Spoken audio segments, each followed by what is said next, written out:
नमस्कार दोस्तों, मैं रोशन। आप सभी का स्वागत है अपने यूट्यूब चैनल स्टडी व्यू 2.0 में। आज हम लोग करने वाले हैं समसामयिक का घटना चक्र, जिसमें करेंगे हम लोग सामान्य भूगोल, जिसमें हम लोग साथ में करेंगे भारत का भूगोल और इसमें विश्व का भूगोल, दोनों साथ में करेंगे। और ये प्रीवियस ईयर क्वेश्चन देखने को मिलेंगे, जो यूपीपीसीएस, बीपीएससी, जेपीएससी, एमपीपीसीएस, इसके अलावा और सारे जितने भी पीसीएस एग्ज़ाम हुए उसके सारे क्वेश्चन आप लोगों को ये विश्व का भूगोल और भारत का भूगोल साथ में क्वेश्चन आप लोगों को प्रीवियस ईयर देखने को मिलेंगे।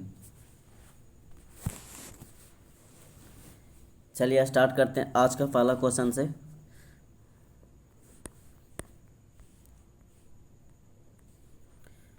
आज का पहला क्वेश्चन है, हिमालय में हिम रेखा निम्न के बीच होती है।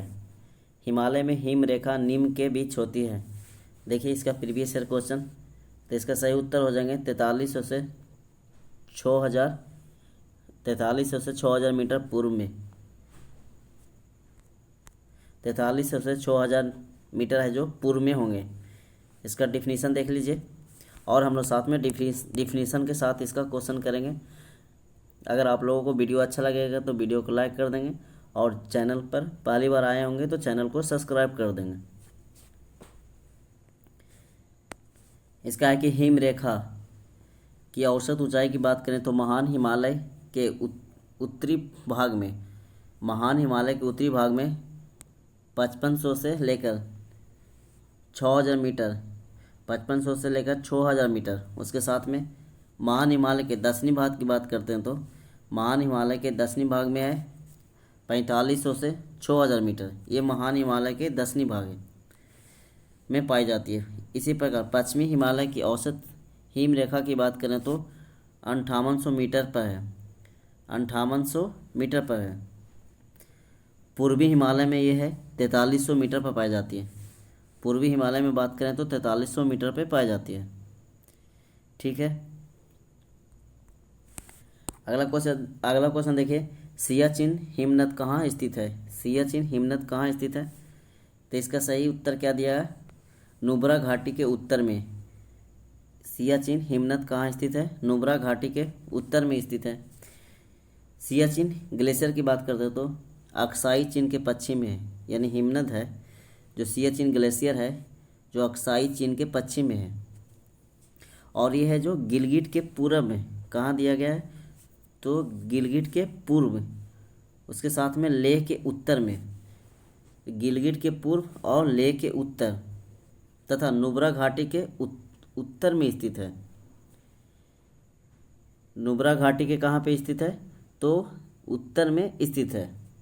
या भारत के केंद्रशासित प्रदेश की बात करें तो लद्दाख में है। ये भारत के केंद्रशासित प्रदेश की बात करें तो ये कहाँ स्थित है, तो लद्दाख में। यहाँ तक क्लियर हो गए होंगे सभी को। अगला क्वेश्चन देख लीजिए। अगला क्वेश्चन है,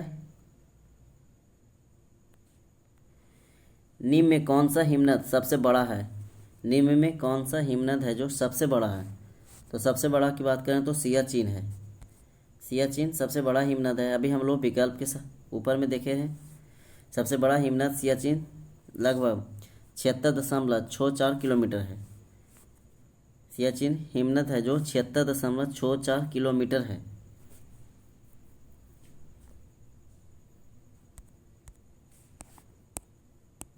अगला क्वेश्चन है, सबसे बड़ा हिमनद निम्नलिखित में कौन है।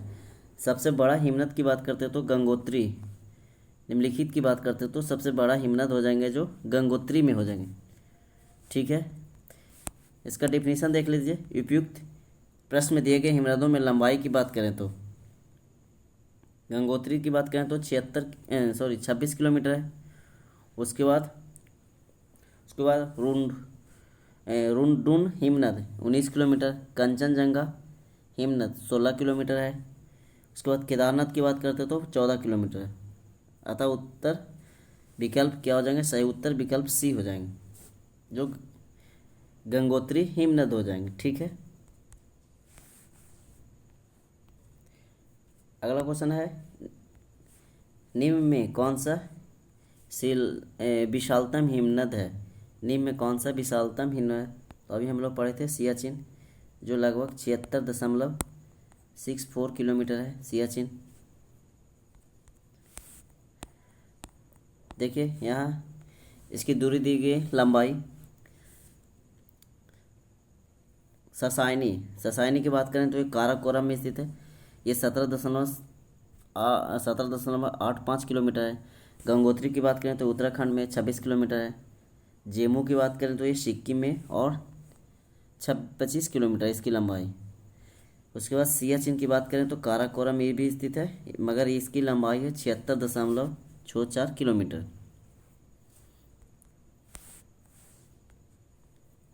ग्लेशियर सर्वे ऑफ इंडिया यानी वॉल्यूम 63 पेज नंबर 265 के अनुसार ध्रुवों के अतिरिक्त दूसरा सबसे बड़ा ग्लेशियर सियाचिन है, तथा इसी दृष्टि से विश्व का सबसे बड़ा ग्लेशियर की बात करें तो फेड-चेनको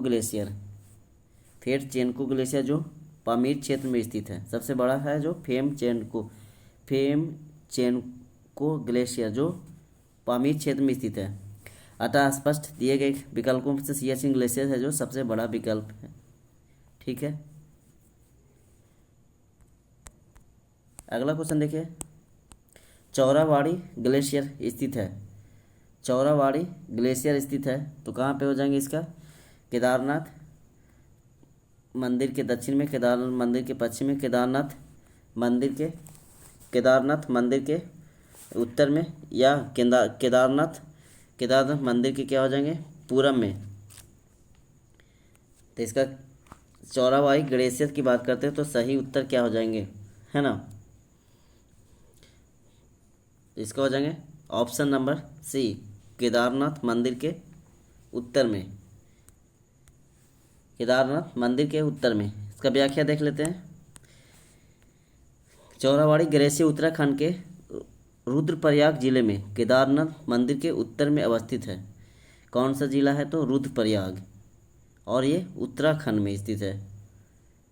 चौराबाड़ी ग्लेशियर उत्तराखंड के रुद्रप्रयाग जिले के केदारनाथ मंदिर के उत्तर में अवस्थित है। ठीक है, अगला क्वेश्चन देखिए,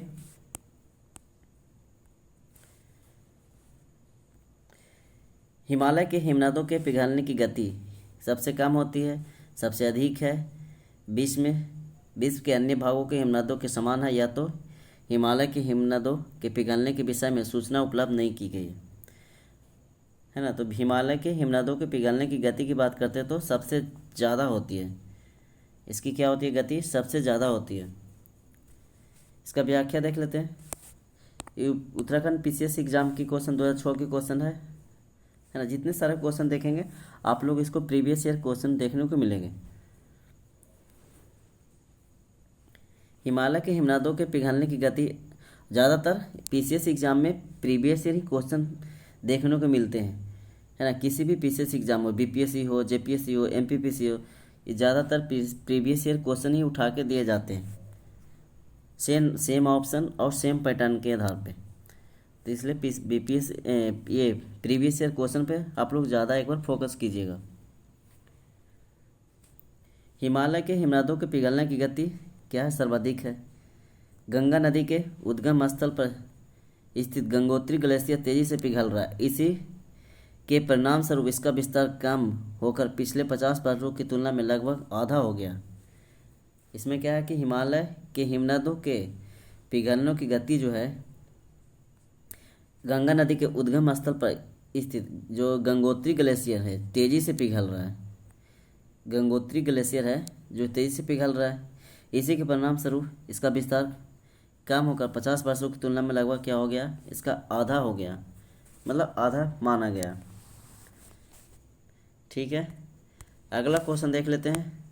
अगला क्वेश्चन क्या है कि निम्नलिखित हिमनदों में से कौन सा उत्तराखंड के कुमाऊं क्षेत्र में अवस्थित है? जो हिमनद है जो कुमाऊं क्षेत्र में, हिसापर, जेमू, मिलाम या रूपल, इसका सही उत्तर क्या हो जाएंगे? तो इसका सही उत्तर की बात करते हैं तो हो जाएंगे ऑप्शन नंबर सी, मिलाम। मिलाम है जो ये क्या है कि उत्तराखंड के कुमाऊं क्षेत्र में अवस्थित है। चलिए हम लोग इसका व्याख्या देख लेते हैं। हम आप लोगों के लिए व्याख्या के साथ क्वेश्चन लाए हैं ताकि ज़्यादा से ज़्यादा क्वेश्चन समझ सकें। मिलान हिमनद उत्तराखंड के कुमाऊं क्षेत्र में अवस्थित मुख्य हिमनद। इसी हिमनद से शारदा नदी यानी काली गंगा का उद्गम होता है। कुमाऊं क्षेत्र से ही क्या होता है कि काली गंगा का उद्गम होता है, यानी उसका शारदा नदी का नाम बोलते हैं। ठीक है, अगला क्वेश्चन देख लीजिए। बोला जा रहा है कि निम्नलिखित युग्मों पर विचार करना है। एक तरफ हिमनद दिया गया है, एक तरफ नदी दिया गया है। एक तरफ क्या हिमनद है, एक तरफ नदी दिया गया है। तो इसको क्या करना है कि उपयुक्त में से सही सुमेलित कौन सा है, यानी सही सुमेलित की पहचान करना है। तो बंदरपुछ की बात करते हैं, तो बंदरपुछ ये यमुना नदी में है। ठीक है, ये है जो सही है हिमनद यमुना नदी। बंदरपुछ यमुना नदी कहाँ से निकलती है, तो बंदरपुछ से, ये सही दिया गया है। यमुना नदी का उद्गम स्थल तो बंदरपुछ। इसके बाद बारासिगरी, तो बारासिगरी ये भी सही है। बारासिगरी,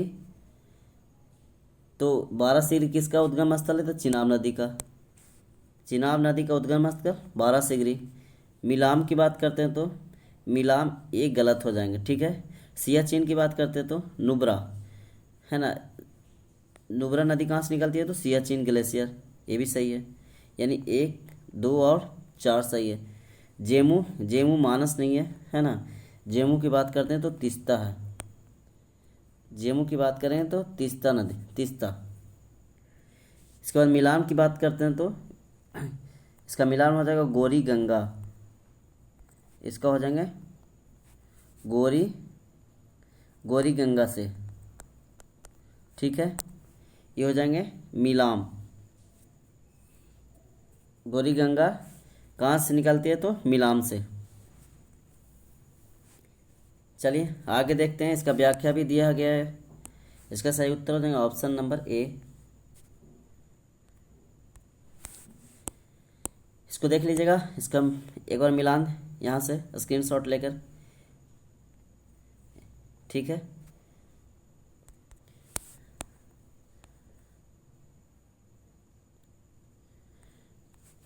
बोला जा रहा है कि बंदरपुछ एवं मिलाम हिमनद उत्तराखंड में, बारासिगरी हिमनद हिमाचल प्रदेश में है। सियाचिन हिमनद की बात करते हो जम्मू और कश्मीर में। जेमू हिमनद जो सिक्किम में है। मंदाकिनी नदी का स्रोत सुमेरु हिमनद से है। मंदाकिनी नदी का स्रोत है जो सुमेरु हिमनद से है।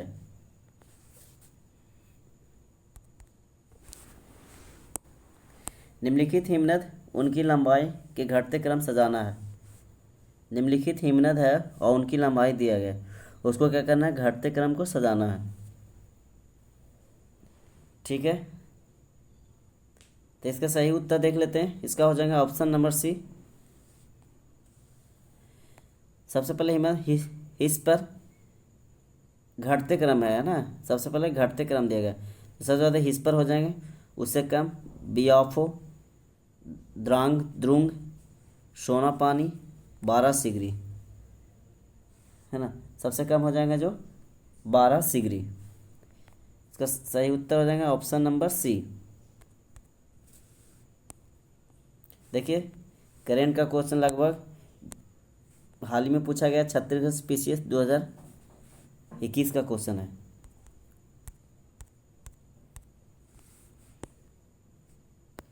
आगे देखिए, अब हम लोग करेंगे पठार। हम लोग आज यहाँ से करेंगे पठार के बारे में। तो पठार के बारे में पहले हम थोड़ा सा इसके बारे में हम बता देते हैं, उसके बाद हम लोग क्वेश्चन करेंगे। पठार बोला जा रहा है कि प्रायद्वीपीय भारत की चट्टानों की उत्पत्ति लगभग 3600 मिलियन वर्ष पूर्व हुई थी। अगर प्रायद्वीपीय भारत की चट्टान की उत्पत्ति की बात करते हैं, प्रायद्वीपीय भारत जो 3600 क्या हो जाएंगे मिलियन वर्ष पूर्व हुई थी। ठीक है। इसके बाद बोलते हैं कि कार्बोनिफेरस युग के पहले यह गोंडवाना का एक क्या है भाग था। ये गोंडवाना का ही एक क्या भाग माना जाता था। कार्बोनिफेरस युग के पहले, कार्बोनिफेरस युग के दौरान दामोदर नदी, सोन नदी, महानदी और गोदावरी, जो 4 नदियां हैं, दामोदर है, सोन है, महानदी और गोदावरी में क्या होती है, बेसिन में कोयले का निर्माण हुआ। उसी के बेसिन में क्या हुआ, कोयला का निर्माण हुआ। जबकि क्रीटेशियस युग के दौरान अत्यधिक ज्वालामुखी क्या हुआ, उद्गार हुआ क्रीटेशियस युग में। उसी के दौरान उद्गार से दक्कन ट्रैप का निर्माण हुआ। दक्कन पठार यानी दक्कन ट्रैप का निर्माण हुआ, जिसमें तेलंगाना पठार, कर्नाटक पठार, महाराष्ट्र का पठार, ये सारे आ जाएंगे। इसी काल में दक्कन के पठार में बेसाल्ट निर्मित लावा शैलों का निर्माण हुआ था। दक्कन के पठार में दक्कन ट्रैप का निर्माण क्रीटेशियस काल के अंतिम चरण में प्रारंभ हुआ था। दक्कन ट्रैप का निर्माण की बात करते हैं तो क्रीटेशियस काल के लास्ट में प्रारंभ हुआ। प्रायद्वीपीय पठार में चौड़ी छिछली घाटियाँ पाई जाती है। गोलाकार पहाड़ियाँ भी इसमें देखने को मिलेंगे। इस पठार में 2 मुख्य भाग होते हैं, मध्य उच्च भूमि और दक्कन। इसमें क्या होता है कि मध्य उच्च भूमि और दक्कन पठार, मध्य उच्च भूमि और दक्कन का पठार। इसमें आ जाए नर्मदा नदी के उत्तर में की बात करते हैं। नर्मदा नदी के उत्तर में मालवा के पठार के अधिकतर भागों को मध्य उच्च भूमि के नाम से जाना जाता है। नर्मदा नदी के उत्तर में मालवा के जो पठार है, जितने भी भाग है उसके अधिकतर भाग है जो उच्च भूमि के नाम से जाना जाता है। मध्य उच्च भूमि पश्चिम में चौड़ी, परंतु जैसे जैसे पूरब की ओर होते हैं वो संकीर्ण होते गया है, यानी पतला होता चला गया है ना। पश्चिम में ज़्यादा चौड़ा है और पूरब में कम है। मध्य उच्च भूमि के पूर्वी विस्तार को स्थानीय रूप से बुंदेलखंड और बघेलखंड के नाम से जानते हैं। मध्य उच्च भूमि के जो पूरब में जो विस्तार हुआ है वो है, उसमें है बुंदेलखंड भी साथ में और बघेलखंड भी है।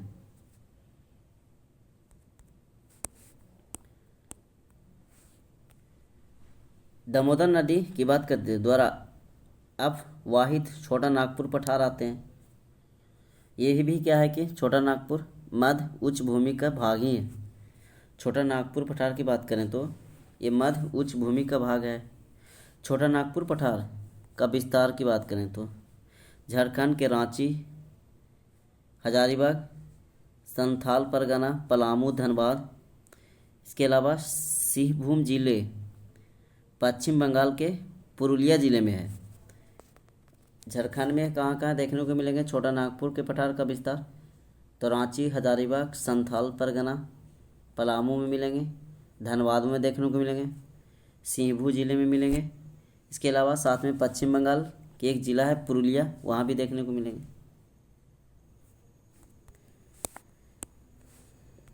इस पठार में विभिन्न ऊंचाइयों के पठारों का क्रम मिलता है। मध्य पश्चिम भाग पर बात करें तो पाट भूमि है, जिसकी ऊंचाई की बात करें तो 1100 मीटर है। इस पठार के प्रत्येक दिशा में सोपान मिलते हैं। प्रत्येक दिशा में क्या मिलते हैं, सोपान मिलते हैं। जो छोटा नागपुर पठार में जो ढाल तीव्र अस्कार्पों के रूप में पाए जाते हैं, अतः ये अग्र गंभीर है। ये क्या है, तीव्र अस्कार्पों के रूप में पाए जाते हैं और ये क्या है, एक अग्र गंभीर रूप है। मध्य उच्च भूमि क्षेत्र में बहने वाली नदियाँ, जो मध्य उच्च भूमि क्षेत्र में जो बहने वाली नदियाँ हैं, जिसमें आते हैं चंबल, सिंधु, बेतवा, इसके अलावा केन। फिर दक्षिण पश्चिम से उत्तर पूर्वी की तरफ बहती है। दक्षिण पश्चिम से किधर की ओर, उत्तर और पूरब की ओर, चंबल, सिंधु, बेतवा, केन। इस प्रकार ये नदियाँ इस क्षेत्र को ढाल को दर्शाती है। मालवा का पठार लगभग 530 किलोमीटर की लंबाई एवं 390 किलोमीटर की चौड़ाई के साथ प्रायद्वीपीय के लगभग 15,000 वर्ग किलोमीटर क्षेत्र में है।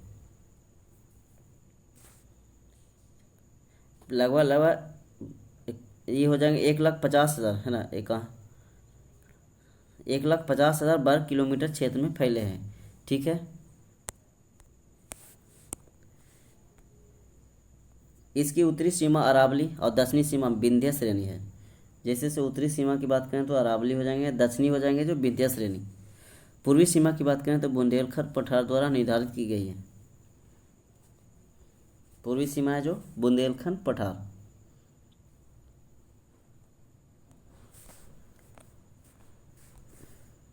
एक मैप दिया गया है, ठीक है, इसको मैप को देख लीजिए। भारत के पठार, ऊपर वाला लद्दाख दिख रहा होगा आपको, ये वाला क्षेत्र।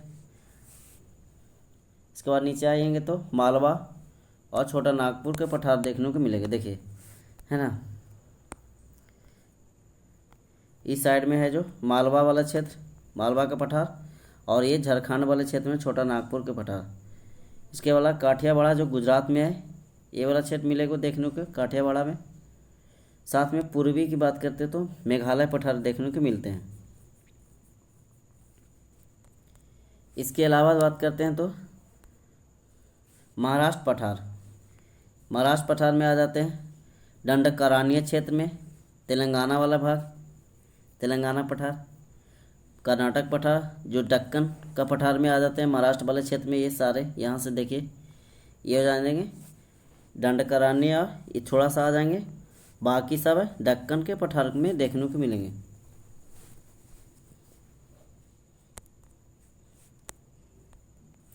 ठीक है, आगे देखिए इसका पॉइंट दिया गया है।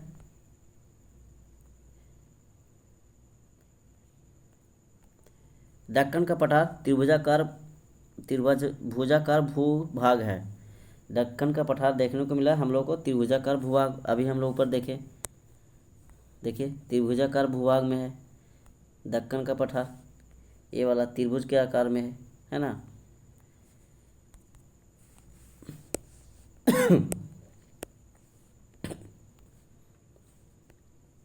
इसके बाद हम बात करते हैं जो नर्मदा नदी के दक्षिण में स्थित है।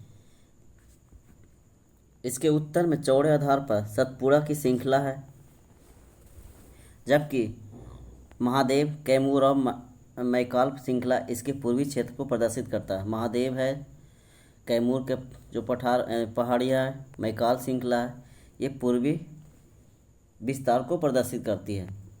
दक्कन ट्रैप में काली मृदा पाई जाती है।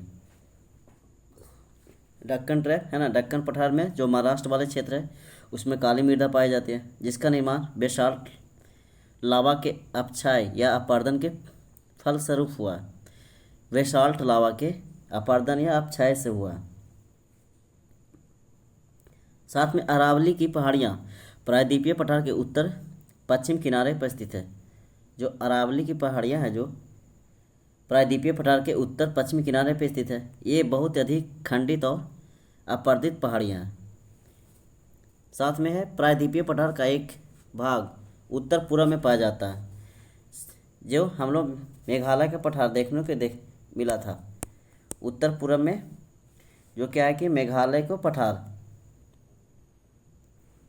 जो कार्बी एंगलोंग पठार तथा उत्तर कचार पहाड़ी के नाम से भी जाना जाता है।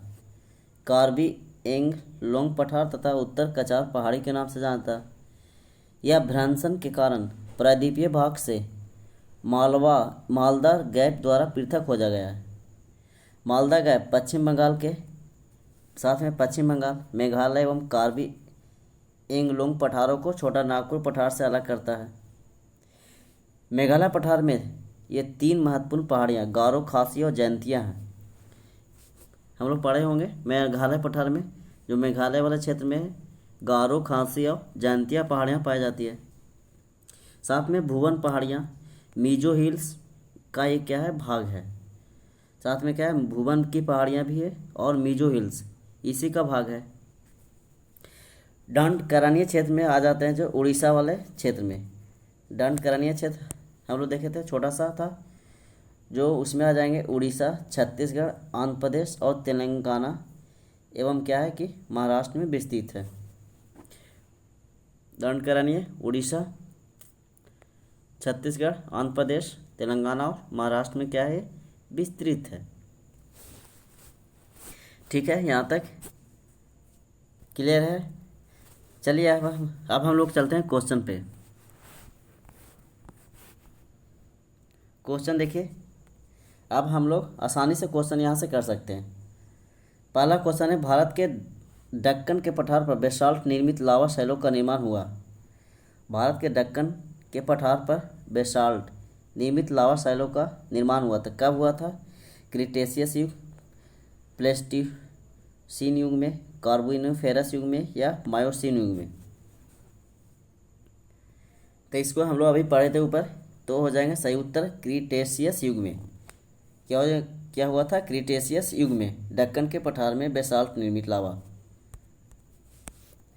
अगला देखिए, इसका व्याख्या देख लेते हैं हम लोग, है ना। कार्बोनिफेरस युग के दौरान दामोदर, सोन, महानदी, गोदावरी बेसिन में कोयले का निर्माण हुआ, जबकि क्रिटेशियस युग के दौरान अत्यधिक ज्वालामुखी उद्गार से ट्रैप का निर्माण हुआ, है ना। यहाँ पर लिखा है कि क्रिटेशियस युग में के दौरान ही दक्कन ट्रैप का निर्माण हुआ।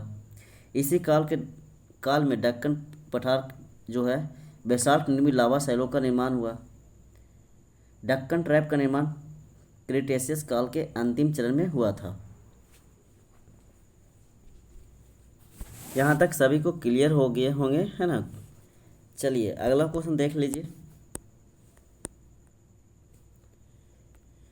मेघालय का पठार भाग है, मेघालय का पठार भाग है, तो अभी हम लोग देखें कौन सा भाग हो जाएंगे? प्रायद्वीपीय खंड का। इसका सही उत्तर हो जाएंगे प्रायद्वीपीय खंड का।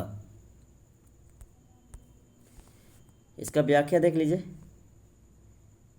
मेघालय का पठार प्रायद्वीपीय पठार का विस्तार है। यह जो है भ्रंशन के कारण प्रायद्वीपीय भाग से क्या हुआ कि मालदा गैप द्वारा पृथक हो गया।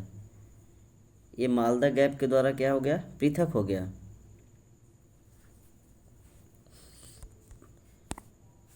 अगला क्वेश्चन देखिए, भारत के अतिरिक्त प्रायद्वीपीय पर्वत निर्मित हुए हैं। भारत के अतिरिक्त प्रायद्वीपीय पर्वत निर्मित हुए हैं, तो इसका सही उत्तर देख लीजिए। इसका हो जाएंगे भारत के अतिरिक्त सेनोजोइक काल में, सेनोजोइक महाकल्प में, सेनोजोइक महाकल्प में। अगर आप लोगों को वीडियो अच्छा लग रहा है तो वीडियो को एक बार लाइक कर दें, और चैनल पे पहली बार आए तो चैनल को सब्सक्राइब कर दें, और वीडियो को ज़्यादा से ज़्यादा एक बार शेयर कर दें। और वीडियो के अंत में आप लोग कमेंट्स बॉक्स में एक बार ज़रूर बताइएगा कि वीडियो कैसा लगा है। हिमालय तथा भारत के अतिरिक्त प्रायद्वीपीय पठार सिंधु गंगा के मैदान उत्तर भाग में है। हिमालय तथा भारत के अतिरिक्त जो है प्रायद्वीपीय पर्वत जो है सिंधु गंगा के मैदान के उत्तर का भाग है। सिंधु और गंगा के मैदान का जो है उत्तर का भाग है। इसका निर्माण है जो सेनोजोइक महाकल्प में हुआ है। ठीक है, अगला क्वेश्चन देखिए। बोला जा रहा है कि छोटा नागपुर पठार का सर्वाधिक घना वर्षा जिला धनबाद क्यों है? छोटा नागपुर पठार का सर्वाधिक घना वर्षा जिला क्यों पूछा गया इसका? तो इसका रीजन की बात करते हैं तो इसका सही उत्तर देख लीजिए। उपजाऊ मिट्टी, दामोदर से निकाली गई नहरों द्वारा सिंचाई की सुविधा है इसमें, कोयला, लोहा, अभ्रक, तांबा इत्यादि पाया जाता है, खनन उद्योग का विकास और औद्योगिकीकरण या उपयुक्त सभी। तो इसका सही उत्तर की बात करते हैं तो इसका हो जाएंगे ऑप्शन नंबर, इसका सही उत्तर की बात करते तो ऑप्शन नंबर सी, है ना। खनन उद्योग का विकास और औद्योगिकीकरण। इसमें क्या हुआ कि खनन उद्योग का विकास हुआ और साथ में औद्योगिकीकरण भी हुए। चलिए इसका हम लोग डिफिनेशन देख लेते हैं। धनबाद कोयला खनन और औद्योगिकीकरण संस्थापन के लिए जाना जाता है। धनबाद में लाल मिट्टी व्यापक क्षेत्र में पाई जाती है जो कृषि के लिए उपयोगी नहीं होती है। कोयला, लोहा, अभ्रक, तांबा इत्यादि का पाया जाना जनसंख्या के संकेंद्रण का कारण नहीं हो सकता है।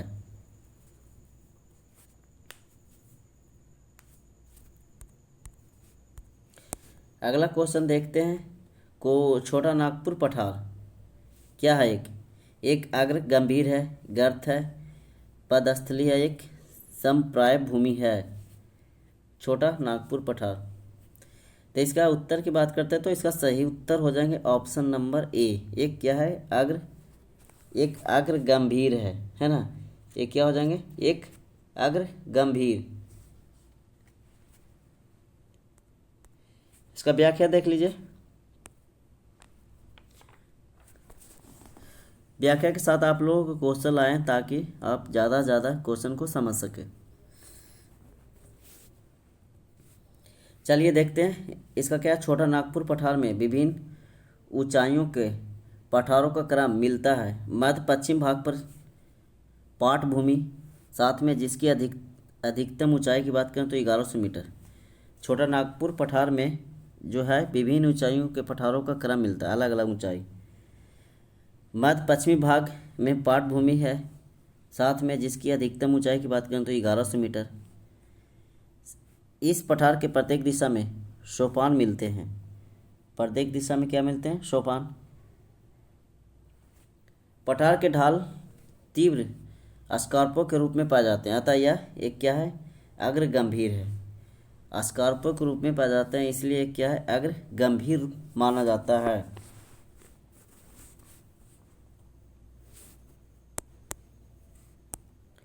अगला क्वेश्चन देखिए। दिए गए चित्र पर विचार करना है। ए बी सी और डी है ना, ये 4 ऑप्शन दिए गए ए बी सी डी। इस पर विचार करना है। द्वारा अंकित क्रमशः क्या है?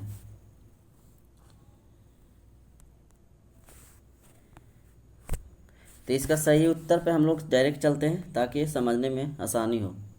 इसका सही उत्तर हो जाएंगे रिफ्ट घाटी क्षेत्र। पहला छत्तीसगढ़ मैदान, छोटा नागपुर पठार और वर्षा छाया क्षेत्र है। यानी बात करते हैं तो सबसे पहले ए में हो जाएंगे रिफ्ट घाटी।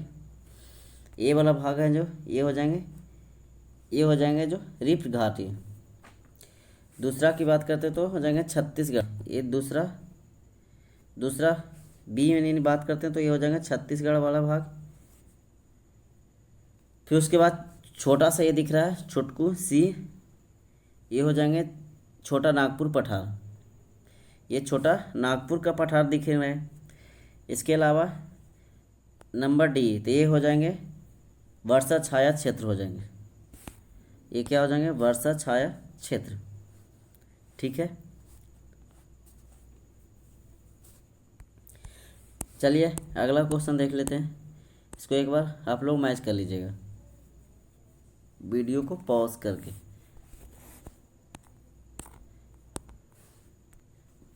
अरावली एवं विंध्य श्रृंखलाओं के मध्य कौन सा पठार स्थित है? अरावली एवं विंध्य श्रृंखलाओं के मध्य कौन सा पठार स्थित है? तो हो जाएंगे अरावली और विंध्या में मालवा का पठार। मालवा जो गुजरात में पड़ते हैं है ना, मालवा पठार अरावली और विंध्या श्रृंग के मध्य में स्थित है। इसका व्याख्या देखने से हम लोग को समझ में आ जाएंगे। बोला जा रहा है कि अरावली और विंध्य श्रृंखला के मध्य मालवा का पठार स्थित है।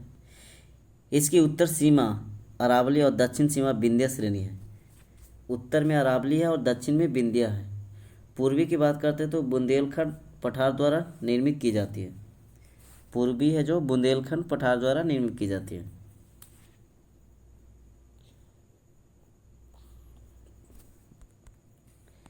अगला क्वेश्चन देखिए। बोला जा रहा है कौन सा पठार अरावली एवं विंध्य श्रेणी के मध्य स्थित है? अभी हम लोग पढ़े थे कौन सा पठार अरावली और विंध्य श्रेणी के मध्य है। तो इसका सही उत्तर आप लोग आसानी से बना सकते हैं, मालवा।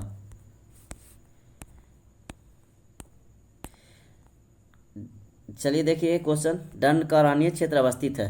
तभी हम लोग कौन कौन सा क्षेत्र में दंडकारण्य? झारखंड नहीं थे इसमें, आंध्र प्रदेश, झारखंड नहीं है ना। झारखंड वाले क्षेत्र को काट देंगे, मध्य प्रदेश वाले छाट के क्षेत्र को काट देंगे। तो इसका ऑप्शन के हिसाब से आप लोग बता सकते हैं। बच गए हैं छत्तीसगढ़ उड़ीसा वाला क्षेत्र। इसमें साथ साथ में आ जाते हैं तेलंगाना वाला क्षेत्र, तेलंगाना, आंध्र प्रदेश और महाराष्ट्र वाला क्षेत्र भी है ना। तेलंगाना भी आ जाएंगे साथ में, आंध्र प्रदेश और महाराष्ट्र वाला क्षेत्र दंडकारण्य क्षेत्र में अवस्थित है। चलिए इसका ऑप्शन नंबर बी है ना, देखिए है ना, महाराष्ट्र, तेलंगाना, मध्य प्रदेश, आंध्र प्रदेश, मध्य प्रदेश, महाराष्ट्र, आंध्र प्रदेश और Orissa. Option number question number 10 देखिए, बीपीएससी री एग्जाम 66 2020 का क्वेश्चन है। दंडकारण्य क्षेत्र किस राज्य में स्थित है? तो अभी हम लोग क्या करेंगे, इसमें तेलंगाना भी लगाएंगे, आंध्र प्रदेश भी लगाएंगे, उड़ीसा भी लगाएंगे, और छत्तीसगढ़ भी लगाएंगे। तो इसका आंसर होना चाहिए उपयुक्त में से एक से अधिक होना चाहिए। बीपीएससी का क्वेश्चन है। इसका सही उत्तर क्या हो जाएगा? ऑप्शन नंबर ई, उपयुक्त में से एक से अधिक। चलिए अगला है कि दंडकारण्य क्षेत्र भारत में किस भाग में अवस्थित है? तो पूर्वी हो जाएंगे कि उत्तरी, पूर्वी, मध्यवर्ती या पश्चिमी क्षेत्र, है ना। उत्तरी, पूर्वी, मध्यवर्ती या पश्चिमी क्षेत्र में। तो ज़्यादातर इसका देखने को मिलेंगे न पूर्वी है न पश्चिमी है, इसका हो जाएंगे मध्यवर्ती क्षेत्र, मध्य वाले हिस्से में।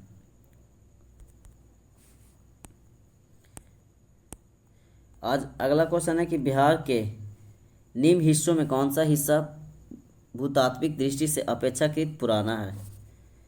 भूतात्विक दृष्टि से बात करें तो अपेक्षाकृत सबसे पुराना है। तो ऑप्शन नंबर सही उत्तर क्या हो जाएंगे? देखिए, रोहतास पहाड़ी की उत्तर पश्चिम पहाड़ियाँ, खड़गपुर पहाड़ियाँ, उत्तर गंगा मैदान। उपयुक्त में से कोई नहीं है, उपयुक्त में से एक से अधिक। बीपीएससी का क्वेश्चन दिया गया है, पाँचवा ऑप्शन। तो इसका सही उत्तर हो जाएंगे ऑप्शन नंबर सी, है ना, खड़गपुर पहाड़ियाँ। चलिए इसका व्याख्या एक बार देख लेते हैं, क्वेश्चन को जल्दी जल्दी कर लेते हैं। खड़गपुर पहाड़ियाँ धारवाड़ क्रम की है, जबकि रोहतास पठार की बात करें तो विंध्य क्रम की है। खड़गपुर है जो धारवाड़, रोहतास है विंध्य। उत्तर पश्चिम पहाड़ियाँ तृतीय क्रम की तथा उत्तर गंगा मैदान है जो नवीनतम है, नया है। उत्तर और पश्चिम में हो जाएंगे तृतीय क्रम। उत्तर गंगा के मैदान की बात है तो सबसे नया बना है। अगला क्वेश्चन देख लीजिए, बोला जरा कि निम्न में कौन सा मेघालय पठार का अंश नहीं है? मेघालय पठार का अंश नहीं है पूछा है इसमें। तो भूवन है, गारो, खासी, जयंतिया, ये तो सारे दिख रहे हैं ना।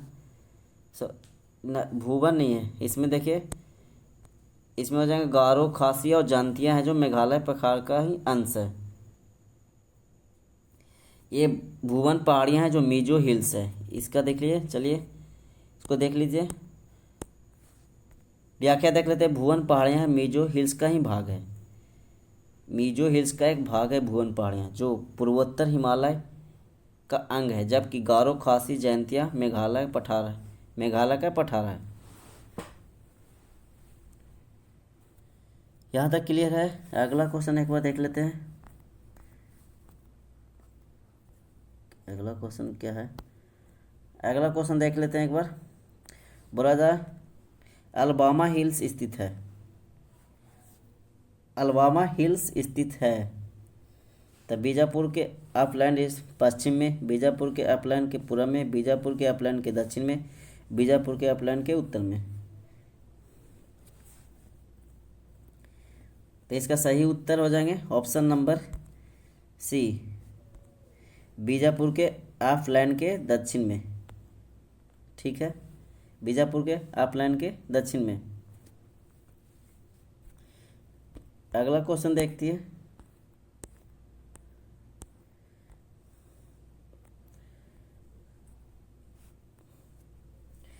चलिए अगला क्वेश्चन से पहले आप लोग यहाँ पे देख लीजिए, कुछ भारत के तट रेखा की लंबाई दिया गया है। भारत के तट रेखा की लंबाई दिया गया है। ठीक है, पहला एक तरफ केंद्र शासित प्रदेश है, राज्य दिया गया है, दूसरी तरफ उसकी लंबाई है। गुजरात की तट रेखा की लंबाई सबसे ज़्यादा है, इसका हो जाएगा कितना, 1214.7 किलोमीटर। एक बार इसको देख लीजिएगा, 1214.7 किलोमीटर गुजरात की तट रेखा की लंबाई। महाराष्ट्र की बात करें तो 652.6 किलोमीटर, 652.6 किलोमीटर। गोवा की बात करें तो 118 किलोमीटर है। कर्नाटक की बात करें तो 280 किलोमीटर।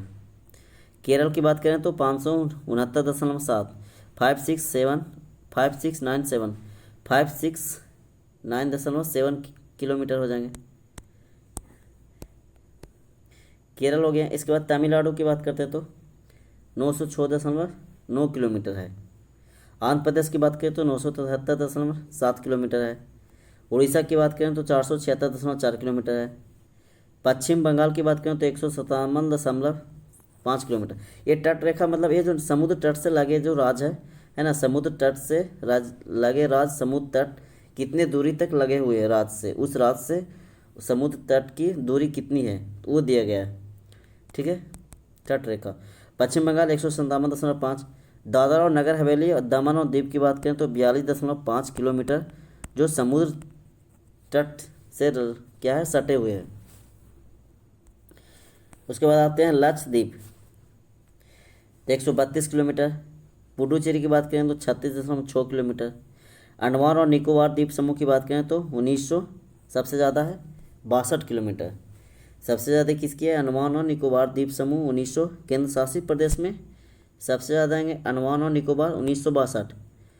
और राज्य की बात करें तो सबसे ज़्यादा गुजरात आ जाएंगे। तट रेखा की लंबाई टोटल की बात करें, ऑल ओवर में बात करें तो 7516 यानी 75.16 किलोमीटर। 7516 बोल सकते हैं, यानी 75.16 किलोमीटर है जो पूरे ऑल ओवर तट रेखा की लंबाई है। ठीक है, चलिए यहाँ से हम लोग क्वेश्चन देखते हैं। यहाँ से क्या करते हैं, हम लोग क्वेश्चन करते हैं। ठीक है,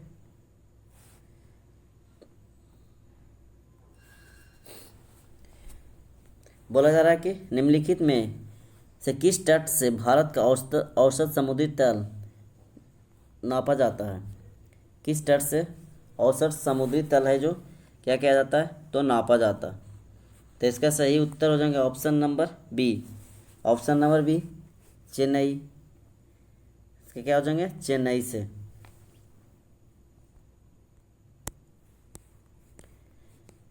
ठीक है, औसत समुद्री तल चेन्नई से नापा जाता है।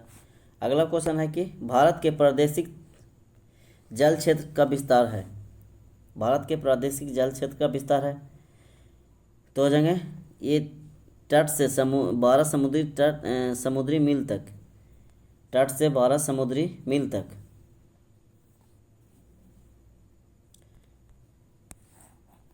इसका ऑप्शन नंबर सी हो जाएंगे, है ना। इसका देखिए, किसी भी देश के प्रादेशिक जल क्षेत्र को क्षेत्रीय सागर कहा जाता है। क्षेत्रीय सागर की दूरी आधार रेखा से सागर की ओर मापी जाती है जो सामान्य 12 समुद्री मील तक होती है। ठीक है, अगला क्वेश्चन देखिए। बोला जा रहा है कि भारत की तट रेखा की कुल लंबाई है, तो अभी हम लोग पढ़े थे भारत की तट रेखा की कुल लंबाई की बात करें तो इसमें 7500 दिया गया है अप्रोक्स। तो हम लोग कितना पढ़े थे, 7516.6 किलोमीटर। टोटल लंबाई कितनी हो जाएगी, 7516.6 किलोमीटर। ठीक है, इसका ऑप्शन नंबर हो जाएंगे डी, क्योंकि इसका अप्रोक्स में है।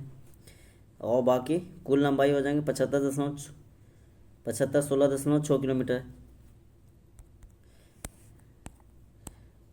बोला जा रहा है कि भारत की तट रेखा है, भारत की तट रेखा है, तो इसकी लंबाई की बात करते हो भारत की तट रेखा।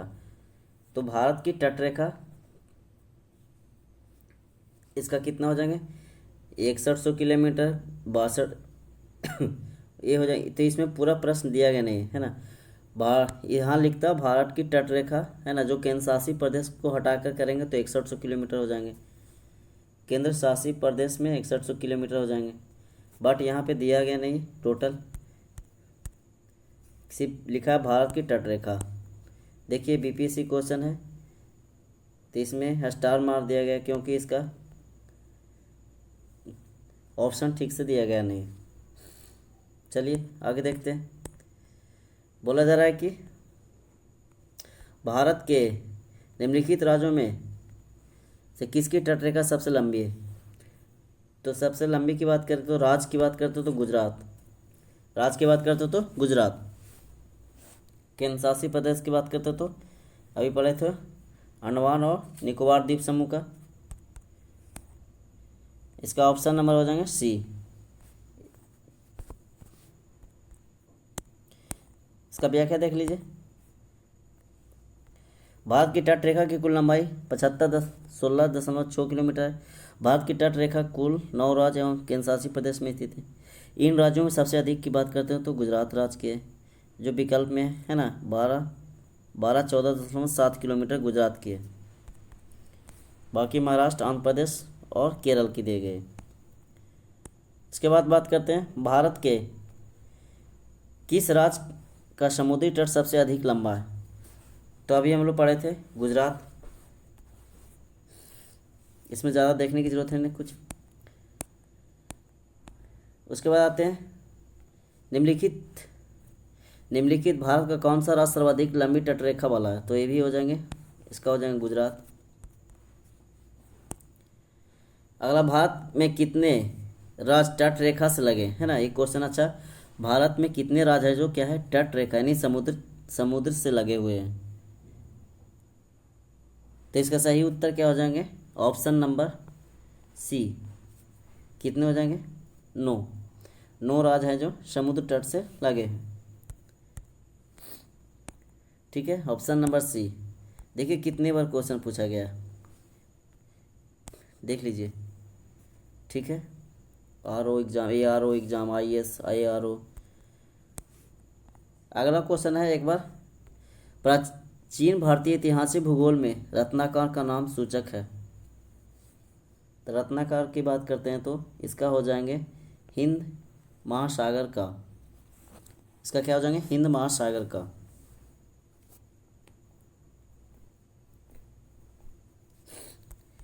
चलिए देखते हैं इसका व्याख्या एक बार हम लोग। प्राचीन भारतीय ऐतिहासिक साक्ष्यों में हिंद महासागर को रत्नाकर है ना ज्वेल ऑफ माइन के से संबंधित किया गया है। इस आधार पर अवशिष्ट उत्तर यानी विकल्प सी सही हो जाएंगे।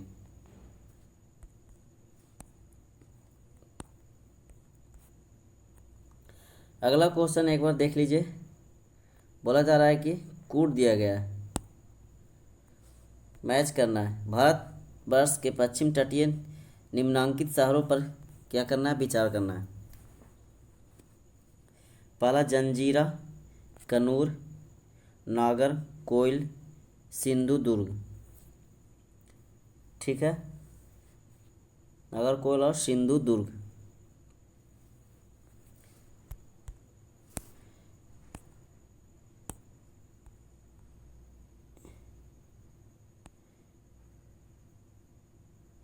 इसमें दिया गया है कि उत्तर से दक्षिण इन नगरों का सही क्रम कौन सा है। अच्छा, उत्तर से दक्षिण की ओर सजाना है, सबसे उत्तर में कौन सा हो जाएंगे, ठीक ना। तो सबसे उत्तर में बात करते हैं तो जंजीरा। एक मिनट, इसका ऑप्शन नंबर हो जाएंगे डी है ना, सही उत्तर ऑप्शन नंबर डी। तो हो जाएंगे जंजीरा, 1 नंबर हो जाएंगे। उसके बाद हो जाएंगे 2 नंबर की बात करते हैं तो सिंधुदुर्ग। 3 नंबर की बात करते हैं तो 3 नंबर 2 नंबर वाला हो जाएंगे कन्नूर। फिर उसके बाद 4 नंबर की बात करते हैं तो नागरकोइल। जंजीरा की बात करते तो महाराष्ट्र के रायगढ़ जिले में स्थित है। सिंधुदुर्ग की बात करते तो महाराष्ट्र के सिंधुदुर्ग जिले में स्थित है। कन्नूर की बात करते तो ये केरल के कन्नूर जिले में।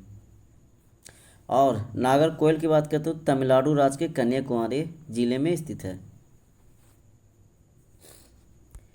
यहाँ से ठीक है, चलिए यहाँ से आप लोग इसको मिला सकते हैं, एक बार मैच कर लीजिएगा। अगला क्वेश्चन देख लेते हैं, बड़ा क्वेश्चन है। आपको यत्र तत्र कुछ अनोखे डेनमार्कवासी मिल जाएंगे, परंतु उसका कारण यह है कि उसे डेनमार्क की चौकी हुआ करती थी। यह अनूठा नगर, उसका दुर्ग और सुंदर गिरजाघर, नया जेरूसलम, सुनी सड़कें और उजड़ तटाग्र सब मिलकर अद्भुत रत्न बन जाते हैं। इस युक्ति में वर्णित स्थान है। किस जगह की बात कर रहा है? तो इसका हो जाएंगे तमिलनाडु के तट की बात कर रहा है। क्या हो जाएंगे? ये तमिलनाडु के तट।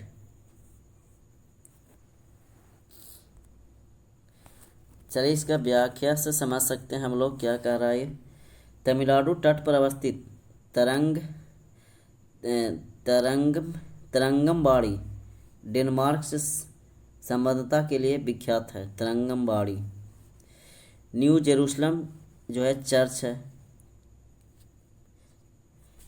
जेरबेन चर्च आदि यह यहाँ की प्रमुख इमारतें हैं जो डेनमार्क निवासियों ने बनाई थी। डेनमार्क निवासी यहाँ 1620 ईस्वी में आए थे। 1845 ईस्वी में डेनमार्क ने यह बस्ती अंग्रेजों को बेच दी। 1845 में डेनमार्क ने यह बस्ती क्या की? अंग्रेजों को बेच दी।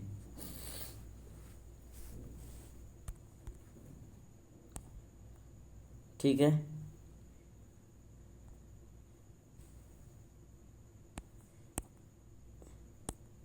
ये क्वेश्चन कट गया। चलिए अगला क्वेश्चन देख लीजिए। अगला क्वेश्चन में क्या बोला जा रहा है कि भारतवर्ष के निम्न शहरों पर विचार करें।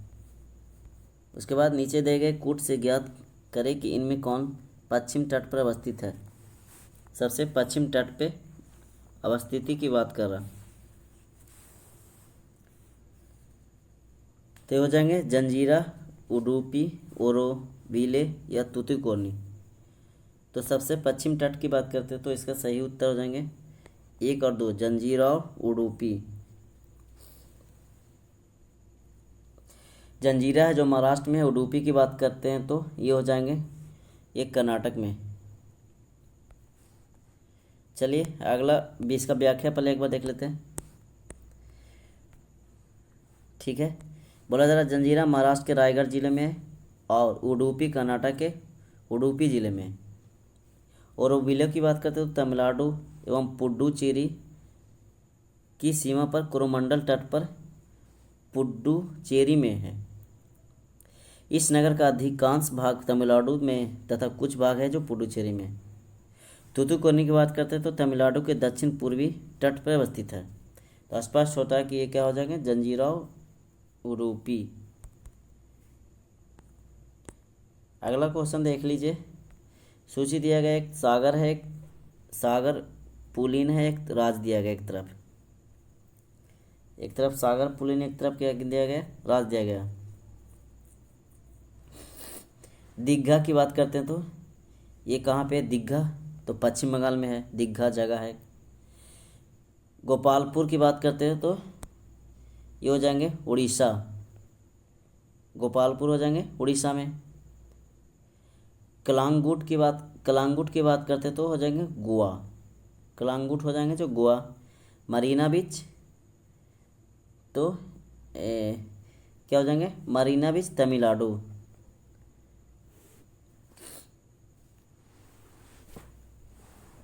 इसको एक बार फिर से मैच कर लीजिए। दीघा की बात करते तो ये हो जाएंगे पश्चिम बंगाल। यहाँ पे एक का ये गोपालपुर की बात करते तो ये हो जाएंगे उड़ीसा।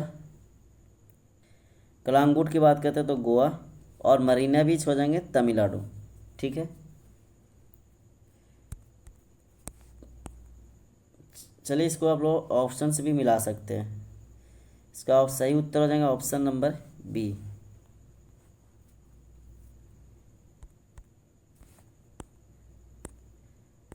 ठीक है, यहाँ भी दिया गया है व्याख्या के साथ।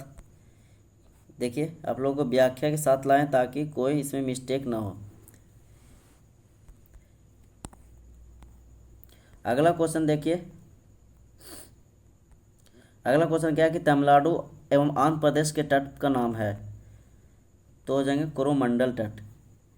तमिलनाडु और आंध्र प्रदेश के जो तट हैं उसको हम लोग कोरोमंडल तट के नाम से जानते हैं।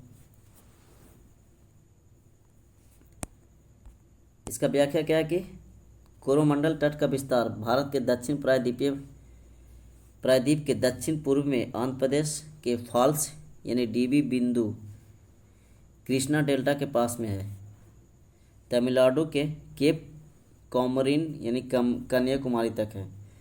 ये कहाँ से? कृष्णा डेल्टा के पास से लेके कन्याकुमारी तक है, यानी आंध्र प्रदेश से कन्याकुमारी तक कोरोमंडल तट के नाम से जानते हैं। अगला क्वेश्चन है कि तमिलनाडु का समुद्र तट कहलाता है, तभी हम लोग पढ़े थे, ऊपर पढ़े हैं कोरोमंडल तट, इसको क्या बोलेंगे? कोरोमंडल तट। इसका ऑप्शन नंबर क्या हो जाएंगे? डी सही उत्तर।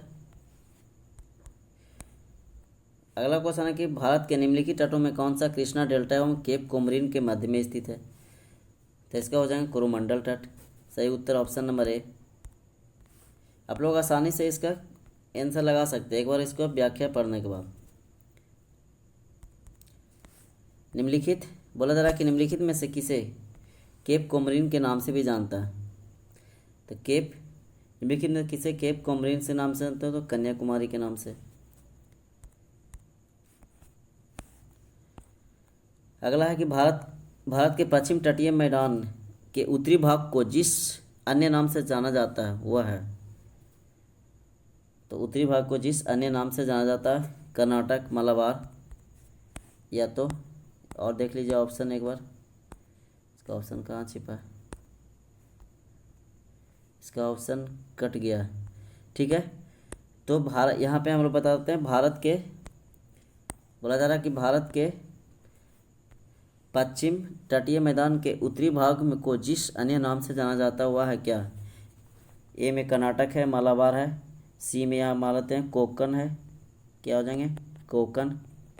ठीक है, डी में मार लेते हैं यहाँ पे कोरोमंडल, क्या हो जाएंगे? कोरोमंडल।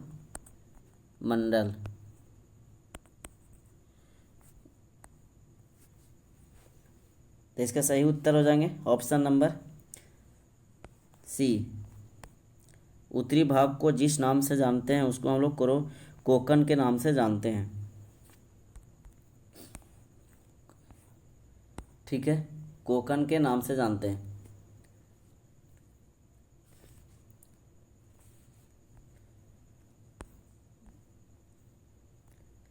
अब हम लोग कुछ महत्वपूर्ण जल संधि और चैनल के बारे में पढ़ेंगे। ठीक है,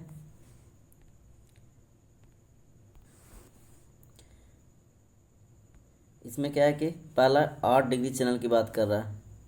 सबसे पहले कितना? 8 डिग्री चैनल।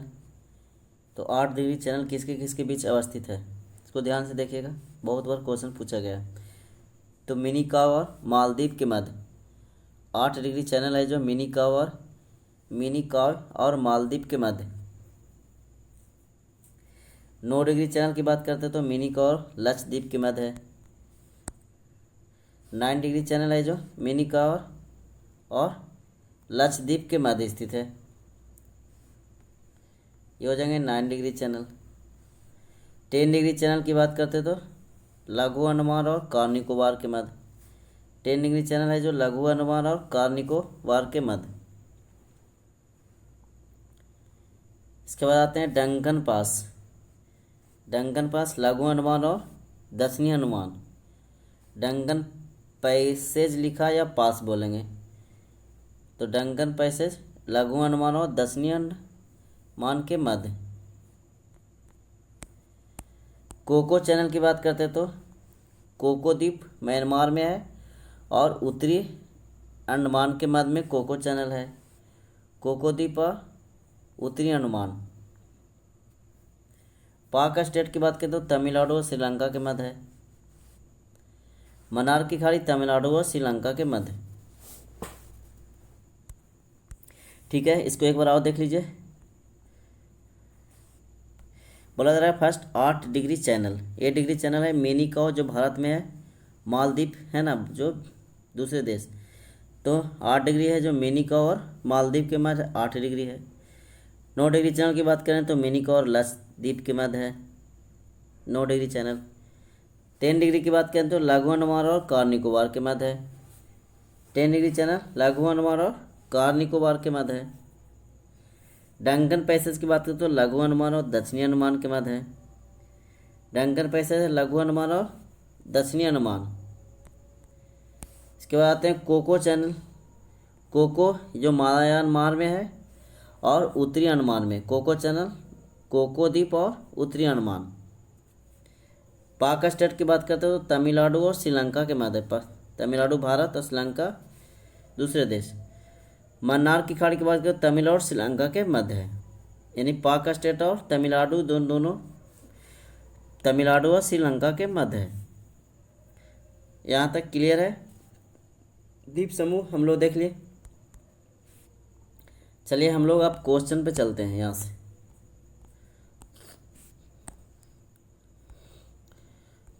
चलिए क्वेश्चन देख लेते हैं। बोला जा रहा है कि अंडमान और निकोबार द्वीप समूह का सर्वोच्च शिखर पलियान शिखर यानी सैडल पीक स्थित है। कहाँ पे? अंडमान निकोबार द्वीप समूह का सैडल पीक कहाँ पे स्थित है? तो इसका हो जाएंगे सही उत्तर उत्तरी अंडमान में स्थित है। ये क्या हो जाएंगे? सैडल पीक हो जाएंगे जो उत्तरी अंडमान में अवस्थित है। चलिए इसका हम लोग व्याख्या देख लें। इसकी ऊंचाई की बात करते तो सैडल पीक की ऊंचाई कितनी हो जाएंगे, है ना? तो अंडमान द्वीप समूह का सर्वोच्च शिखर सैडल पीक है जो 732 मीटर ऊंचाई है। यह उत्तरी अंडमान द्वीप पर दिगलीपुर के निकट स्थित है। उत्तरी अंडमान द्वीप है जो उसके दिगलीपुर के निकट स्थित है। इसकी ऊंचाई कितनी है? 732 मीटर। सैडल पीक की ऊंचाई की बात करते तो 732 मीटर है।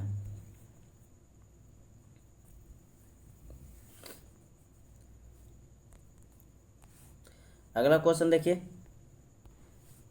अगला क्वेश्चन है अंडमान और निकोबार द्वीप समूह में सबसे अधिक ऊंचाई वाली चोटी, तभी हम लोग पढ़े थे saddle peak 732 metre. Andaman Nicobar है किसके किसके बीच? अंडमान निकोबार किसके किस बीच में अवस्थित है? तो इसके सही उत्तर की बात करते तो बंगाल की खाड़ी में द्वीप समूह में अवस्थित है, यानी ऑप्शन नंबर बी बंगाल की खाड़ी के द्वीप समूह में अवस्थित है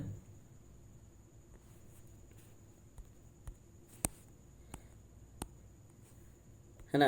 अंडमान निकोबार बंगाल की खाड़ी द्वीप समूह में अवस्थित है। इसके बाद अंडमान निकोबार द्वीप समूह में द्वीपों की संख्या की बात करते तो अंडमान निकोबार में द्वीपों की संख्या बात करते तो इसका सही उत्तर स्टार लगा हुआ है, यानी अंडमान निकोबार द्वीप समूह में कुल द्वीपों की संख्या कितनी हो जाएंगे? 836 है। कुल द्वीपों की संख्या है जो 836 है अंडमान निकोबार द्वीप समूह में, जिसमें लगभग जो 22 जो है मुख्य द्वीप निकोबार द्वीप समूह में है, जिसमें 22 है जो मुख्य द्वीप निकोबार समूह में अवस्थित है, यानी टोटल है जो 800 कितने हैं? 36 है। ठीक है, ठीक देखिए यहाँ पे 836 दिया गया है, जिसमें मुख्य 22 है जो निकोबार द्वीप समूह में क्या है कि अवस्थित है। अगला क्वेश्चन देख लेते हैं। अगला क्वेश्चन क्या है? बोला जा रहा है कि 10 डिग्री चैनल पृथक करता है, तभी हम लोग पढ़े थे 10 डिग्री चैनल पृथक करता है किसको किसको? अंडमान निकोबार द्वीप समूह को। 10 डिग्री चैनल किसको किसको पृथक करता है? तो अंडमान निकोबार द्वीप समूह को 10 डिग्री चैनल क्या करता है? तो पृथक करता है, जिसमें आ जाएंगे लघु अंडमान और कार निकोबार। लघु अंडमान और कार निकोबार।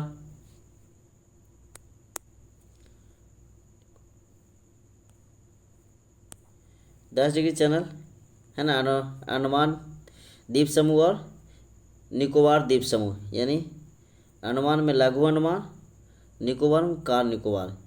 अंडमान में क्या आ जाएंगे इसमें, लघु अंडमान, निकोबार में कार निकोबार, यानी अंडमान और निकोबार को अलग करता है 10 डिग्री चैनल। अगला क्वेश्चन पे हम लोग चल रहे हैं। बोला जा रहा है कि निम्नलिखित द्वीपों को युग्म में से कौन सा एक 10 अंश जलमार्ग द्वारा आपस में पृथक करता है। तो वही 10 डिग्री चैनल, 10 डिग्री चैनल की बात हो रहा है, 10 अंश है ना, क्या हो रहा है इसमें 10 अंश, तो अंडमान और निकोबार द्वीप का ऑप्शन हो जाएगा ए सही उत्तर। फिर बोला जा रहा है कि निम्नलिखित में से किस द्वीप युग्म को 10 डिग्री चैनल अलग करता है। तो अंडमान और निकोबार, ऑप्शन नंबर सी।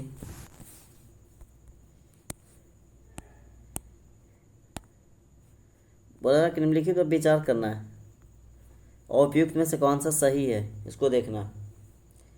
तो सही उत्तर देख लीजिए और क्या क्या है कि बैरम द्वीप है ज्वालामुखी, एक सक्रिय ज्वालामुखी है जो भारतीय राज क्षेत्र में अवस्थित है, ये सही है। बैरम द्वीप ग्रेट निकोबार के लगभग 140 किलोमीटर पूर्व में, ये 140 किलोमीटर पूर्व में नहीं है, ये हो जाएंगे 135 किलोमीटर, 135 किलोमीटर पूर्व में। पिछली बार बैरम द्वीप समूह 1991 में उद्गार हुआ था, तब से अब तक निष्क्रिय है।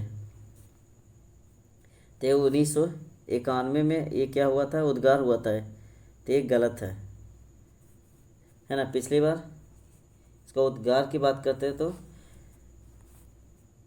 पिछले ये लगातार हो रहा है ना, यानी इसका सबसे पहले हुआ था उद्गार 1787 में, 1787, फिर 1795, 1903, 1803, 4, ठीक है। इसी तरह चलिए इसका व्याख्या भी हम लोग देख लेते हैं।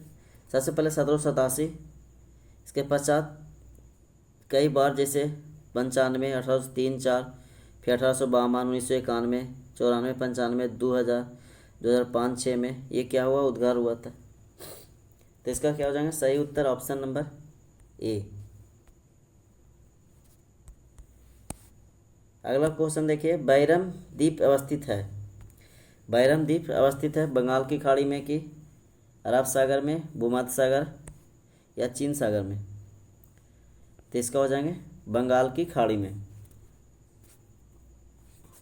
ये क्या है कि ये बैरम द्वीप बंगाल की खाड़ी के अंडमान सागर में पोर्ट ब्लेयर में से लगभग 135 किलोमीटर दूर में अवस्थित है। बोला जा रहा है कि भारत के किस द्वीप का उद्गम ज्वालामुखी है। तो हो जाएंगे बैरम द्वीप।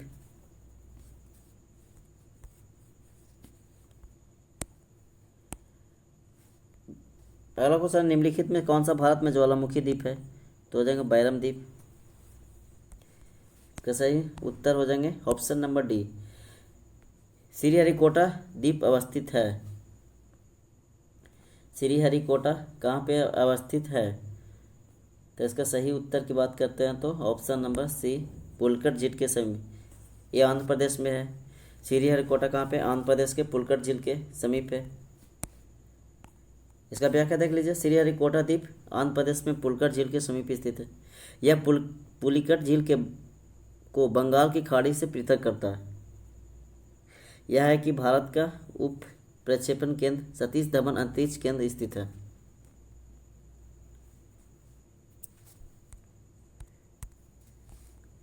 अगला है कि राम सेतु एडम्स ब्रिज शुरू होता है कहाँ से। तो हो जाएंगे धनुष कोडी से। क्या हो जाएंगे, धनुष कोडी।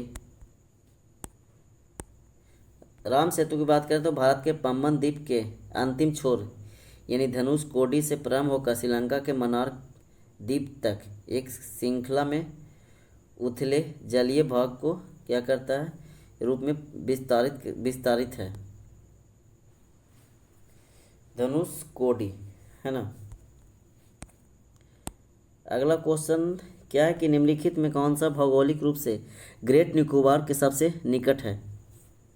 भौगोलिक रूप से ग्रेट निकोबार के सबसे निकट की बात कर रहे हैं तो ये हो जाएंगे ऑप्शन नंबर ए सुमात्रा द्वीप।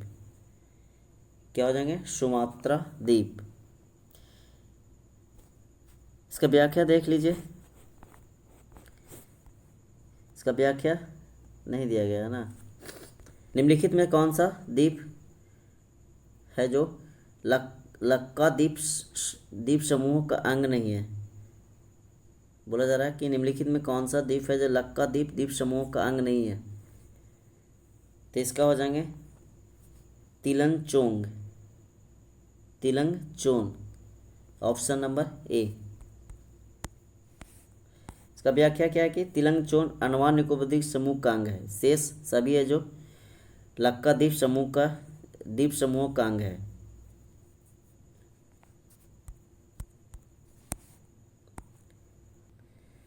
अगला क्वेश्चन है कि निम्न में भारत के किस भाग में सामान्यतः प्रवाल द्वीप पाए जाते हैं? तो इसका सही उत्तर हो जाएंगे ऑप्शन नंबर सी, लक्षद्वीप के निकट। इसका क्या हो जाएंगे? लक्षद्वीप के निकट। झारखंड पीसीएस प्री 2021 का क्वेश्चन है, देखिए। अगला क्वेश्चन है कि निम्नलिखित में कौन सा एक प्रवाल द्वीप है? तो हो जाएंगे लक्षद्वीप। निम्नलिखित में से कौन सा प्रवाल द्वीप है? तो लक्षद्वीप। ठीक है। लक्षद्वीप टापू अवस्थित है। तो इसका सही उत्तर हो जाएंगे दक्षिण पश्चिम भारत में। क्या हो जाएंगे? दक्षिण पश्चिम भारत में, यानी ऑप्शन नंबर ए सही उत्तर हो जाएंगे, ऑप्शन नंबर ए। अगला क्वेश्चन है कि लक्षद्वीप में कितने द्वीप है? 17, 27, 36, 47। तो इसका सही उत्तर की बात करते तो ऑप्शन नंबर सी हो जाएंगे 36। ऑप्शन नंबर सी क्या हो जाएंगे? 36। बोला जा रहा है कि द्वीपों का समूह लक्षद्वीप है। किस द्वीप का? तो प्रवाल उत्पत्ति का है। इसका सही उत्तर हो जाएंगे प्रवाल उत्पत्ति। इसका व्याख्या देख लीजिए।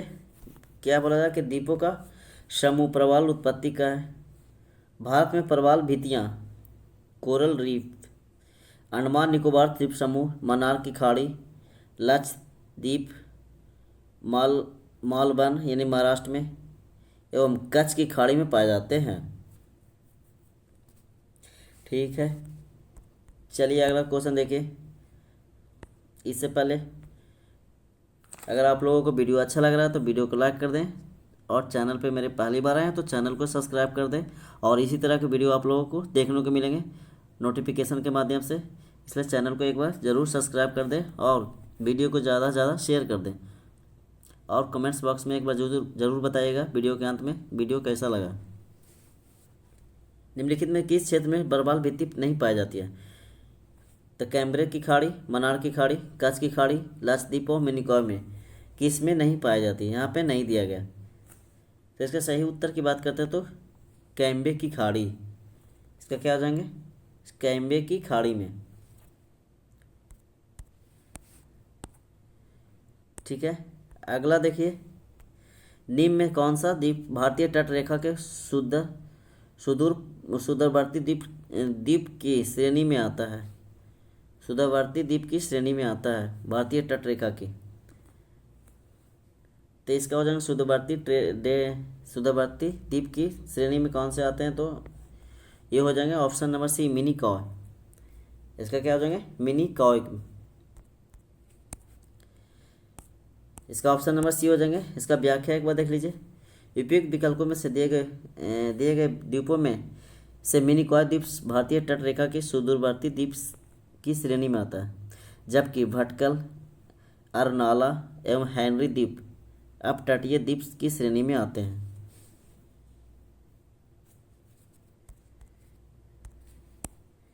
अगला क्वेश्चन है, निम्नलिखित भारतीय द्वीपों में से कौन सा द्वीप भारत के एवं श्रीलंका के मध्य है?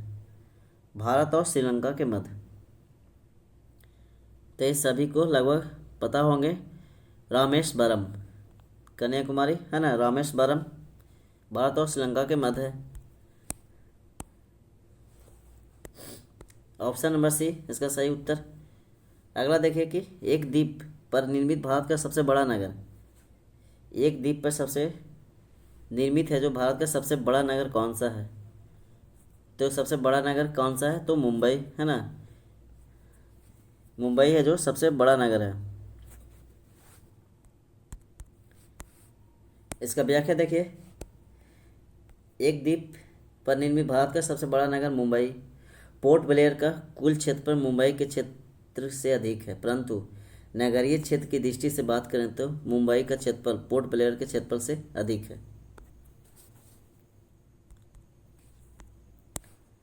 भारत का सर्वाधिक आबादी वाला द्वीप की बात करते हैं।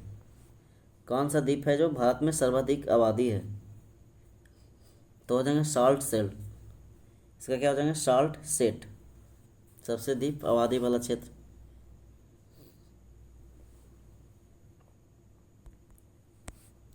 इसका व्याख्या क्या है कि भारत का सर्वाधिक आबादी वाला द्वीप साल्ट सेट द्वीप है, जिस पर मुंबई शहर स्थित है। मुंबई शहर कहाँ पे स्थित है? तो साल्ट सेट द्वीप समूह पे, है ना। यह क्वेश्चन आता है कि मुंबई शहर कहाँ पे स्थित है, किस द्वीप पे? तो साल्ट सेट द्वीप पे। एक तरफ सूची दिया गया द्वीप है, दूसरी तरफ अवस्थित कहाँ पे अवस्थित है? तो व्यंत या शोधर की बात करते हैं तो हो जाएंगे कच्छ की खाड़ी। ये कहाँ पे स्थित है? कच्छ की खाड़ी। पीरम की बात करते हैं तो ये हो जाएंगे खंबात की खाड़ी। ये क्या हो जाएंगे? खंबात की खाड़ी पे अवस्थित है द्वीप। द्वारका द्वीप की बात करते हैं तो ये कहाँ पे अवस्थित है? तो अरब सागर। द्वारका की द्वीप हो जाएंगे जो अरब सागर के तट पे।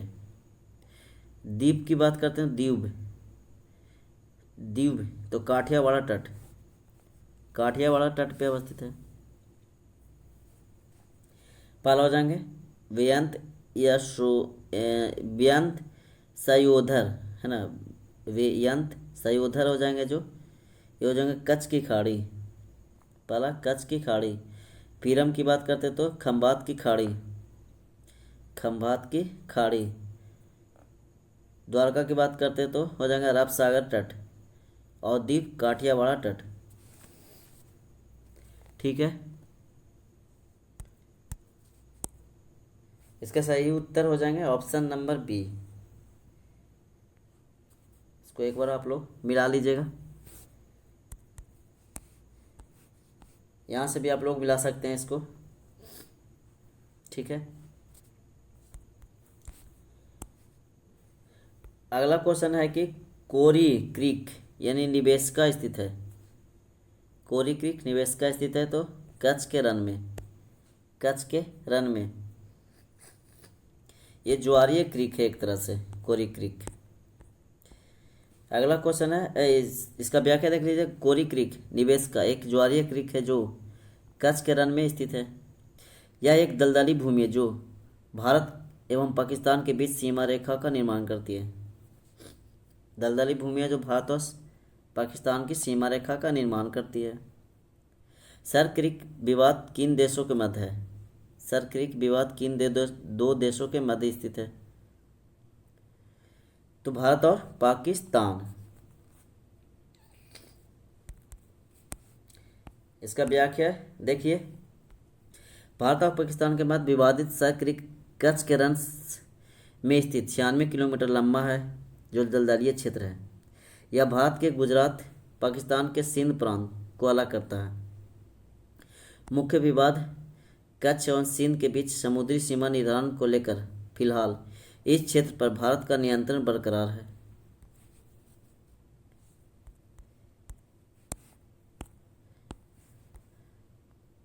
अगला क्वेश्चन देखते हैं। अगला क्वेश्चन क्या है कि इसमें हम लोग पढ़ेंगे भारत के राज्य केंद्र शासित प्रदेश में लातूर किस प्रांत में है? लातूर की बात करते हैं तो किस प्रांत में अवस्थित है ना। तो सही उत्तर हो जाएंगे लातूर, महाराष्ट्र। लातूर की बात करते हो तो सही उत्तर क्या हो जाएंगे, महाराष्ट्र में। लातूर महाराष्ट्र राज्य का एक क्या है, एक जिला है। लातूर है जो महाराष्ट्र राज्य का क्या है, एक जिला है। अगला क्वेश्चन देखिए, विदर्भ एक प्रादेशिक नाम है, भारत में है या कहाँ पे। तो विदर्भ की बात करते तो ये भी एक क्या हो जाएंगे, महाराष्ट्र में। विदर्भ है जो महाराष्ट्र में है ना स्थित है। विदर्भ महाराष्ट्र राज्य का एक उत्तर पूर्वी प्रादेशिक क्षेत्र है। उत्तर पूर्वी क्या है, प्रादेशिक क्षेत्र माना गया है। अगला है पाट यानी अंचल अवस्थित है, पाट अंचल तो हो जाएंगे झारखंड में। पाट अंचल कहाँ पे अवस्थित है, तो झारखंड।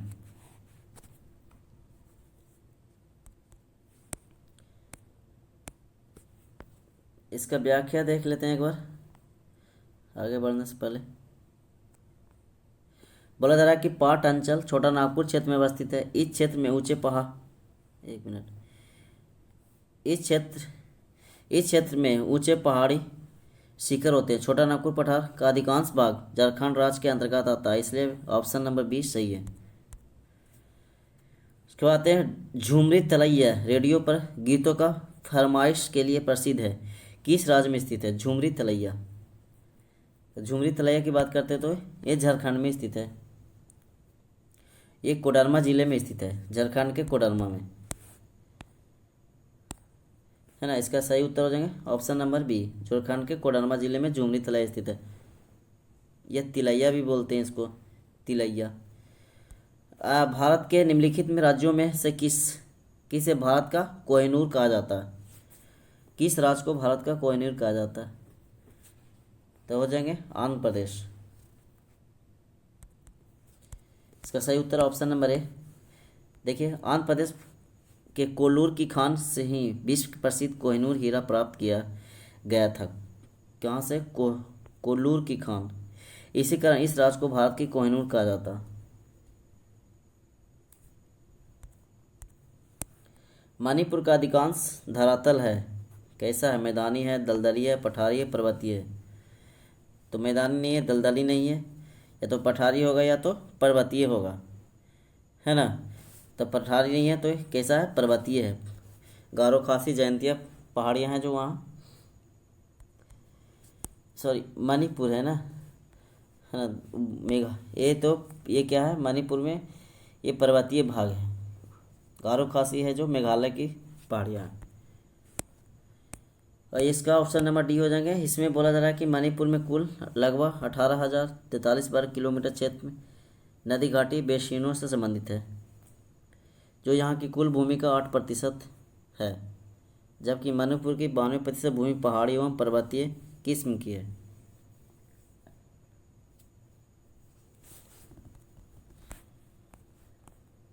अगला है मणिपुर। मणिपुर में कुछ लटकी हुई गाद से बंधे अप तीन यानी बीट्स और सड़ती वनस्पति के तैरते हुए द्वीपों पर बने हुए मकानों पर रहते हैं। इन द्वीपों को कहते हैं, तो इसको बोलते हैं फूमडी। इसको क्या बोलते हैं, फूमडी। फूमडी जो है मणिपुर के लोकटक झील में तैरते वाले द्वीप है। मणिपुर के लोकटक झील में तैरने वाले क्या है, द्वीप है। अगला क्वेश्चन देखिए, भारत के किस राज्य को सिलिकॉन स्टेट के नाम से जाना जाता है। सिलिकॉन वैली के नाम से किसको जाना जाता है ना। तो इसका हो जाएंगे ऑप्शन नंबर सी। इसका ऑप्शन नंबर सी कर्नाटक।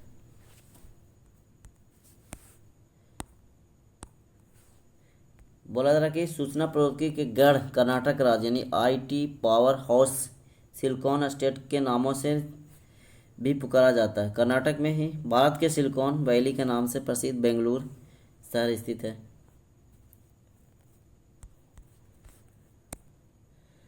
अगला क्वेश्चन है, कहा जाता है कि भारत में सिलिकॉन वैली है, तो ये बेंगलुरु है ना, इसका ऑप्शन ए हो जाएंगे। निम्नलिखित में कौन सा सुमेलित है, कौन सा सुमेलित है? औरंगाबाद कहाँ पे है? सुमेलित पूछा है ना, तो इसका हिसाब से औरंगाबाद, ये महाराष्ट्र में है ना, ये गलत है। पालनपुर तो गुजरात, ये तो सही है, पालनपुर गुजरात। हुबली, हुबली कर्नाटक में है, ये गलत है, महाराष्ट्र में दिया गया। गुंटूर उड़ीसा, ये तो ये आंध्र प्रदेश में है, ये भी गलत है। तो इसका सही उत्तर हो जाएगा ऑप्शन नंबर बी। इसको आप लोग इससे मैच कर सकते हैं। अगला क्वेश्चन देखिए, निम्नलिखित में कौन सा सुमेलित नहीं है? इसमें यहाँ पे नहीं पूछा है। छत्तीसगढ़, छत्तीसगढ़ मैदान है ना, छत्तीसगढ़ है जो, ये छत्तीसगढ़ मैदान सुमेलित नहीं, तो ठीक है। झारखंड छोटा नागपुर पठार, ठीक है। महाराष्ट्र वृष्टि छाया प्रदेश, ये भी ठीक है। आंध्र प्रदेश मलनाड, ये सही नहीं है। मलनाड है जो एक कर्नाटक का एक पहाड़ी प्रदेश है। अगला देखिए, अगर इससे पहले आप लोग व्याख्या देख लीजिए। मलनाड है जो कर्नाटक का एक पहाड़ी प्रदेश है जो घने जंगलों से आच्छादित है, जो अतः मलनाड कर्नाटक क्षेत्र है। मलनाड है जो कर्नाटक का ही क्षेत्र है, न कि आंध्र प्रदेश का।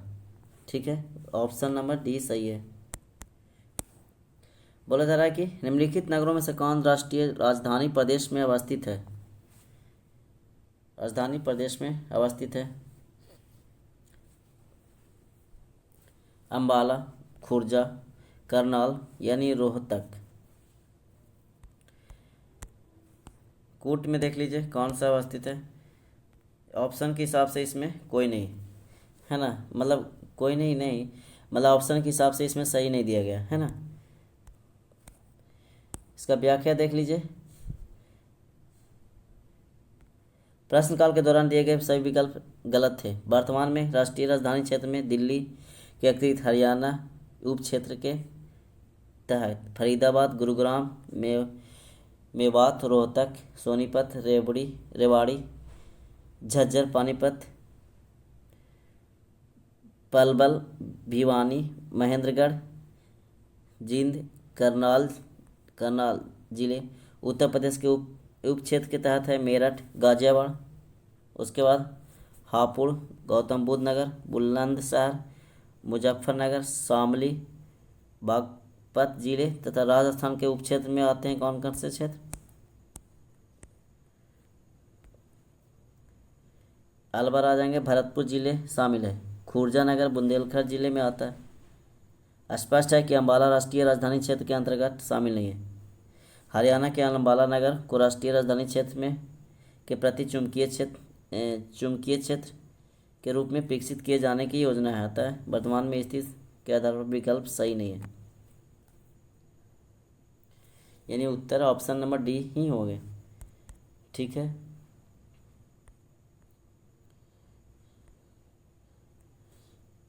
यानी डी बोला जा रहा है 2, 3, 4, 2, 3 और 4 के हिसाब से 2, 3 और 4 खुर्जा, करनाल और रोहतक।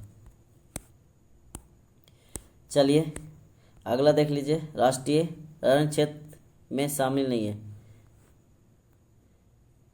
राष्ट्रीय राजधानी क्षेत्र में नहीं सम्मिलित है, तो इसका ऑप्शन नंबर क्या हो जाएंगे? पंजाब का भाग। इसका क्या हो जाएंगे? पंजाब का भाग, हरियाणा का है, राजस्थान का, उत्तर प्रदेश का है। अभी हम लोग देखें ऊपर, यदि कोई पश्चिम से पूर्व यात्रा करे तो नीचे दे गए हुए विकल्पों में से मिलान करे तो नगरों शहरों का कौन सा सही क्रम है? तो सबसे पहले कौन आ जाएंगे? सबसे पश्चिम में बीकानेर, अलीगढ़, दरभंगा और नौगाम। ठीक है, नौगाम पर कहाँ पढ़ते हैं? तो सबसे लास्ट में असम में। बीकानेर की बात करते तो राजस्थान, तो आप लोग अंदाज़ा लगा सकते हैं राजस्थान। बाकी अलीगढ़ उत्तर प्रदेश, दरभंगा है जो बिहार में है। चलिए अगला क्वेश्चन एक बार देख लीजिए, तो ऑप्शन से देख सकते हैं। अगला क्वेश्चन है, ए बी सी डी चिन्हित स्थान दिया गया है, A B C D, A B C D मानचित्र है। खाका मानचित्र में एबीसीडी चिन्ह का प्रश्न किसको निरूपित करता है? जम्मू और कश्मीर में, जम्मू और कश्मीर कौन कौन से भाग हो जाएंगे? जम्मू और कश्मीर के भाग है जो खाका मानचित्र। ठीक है, तो सबसे पहले इसको देखिए ऊपर में ए बी और सी डी है ना, ए बी सी। सबसे नीचे में हिमाचल प्रदेश है, यहाँ पे देखने को मिलेंगे हिमाचल प्रदेश। तो ए में आ जाएंगे, ए यहाँ है, बी, ए बी और सी ऊपर वाला भाग, ए बी सी। तो पहले आ जाएंगे बारामूला, इसके बाद बी में श्रीनगर, फिर में अनंतनाग, सी में क्या आ जाएंगे? अनंतनाग।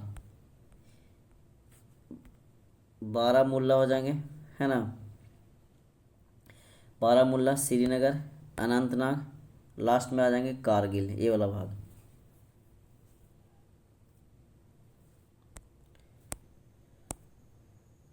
अगला क्वेश्चन देखिए, इसको मिला सकते हैं एक बार 2019 से। लद्दाख है जो केंद्र शासित प्रदेश है। निम्नलिखित वाक्यों में कौन सा सही है? सही वाक्य को पहचान करना। निम्नलिखित वाक्य में कौन सा सही है? मध्य प्रदेश की सीमा 7 राज्यों से लगती है, ये सही है। मध्य प्रदेश की सीमा है जो 7 राज्यों से लगती है।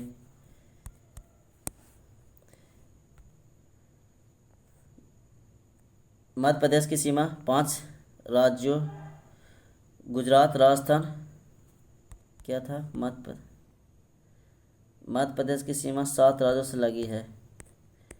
प्रश्न काल में यह है कि मध्य प्रदेश की सीमा 5 राज्यों से, गुजरात, राजस्थान, उत्तर प्रदेश, छत्तीसगढ़, महाराष्ट्र से लगी है। अतः विकल्प ए गलत है, बाकी है जो सही है। यानी कौन सही है?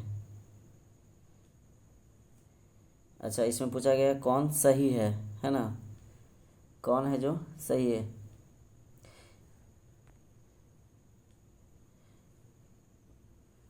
भोपाल है जो, ये भी एक गलत है, ये भी गलत है। भोपाल कर्क रेखा के उत्तर में स्थित है।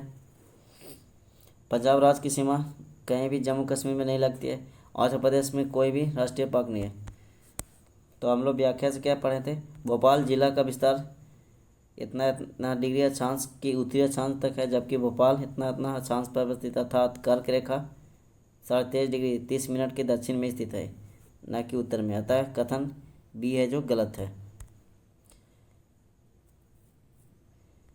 ठीक है,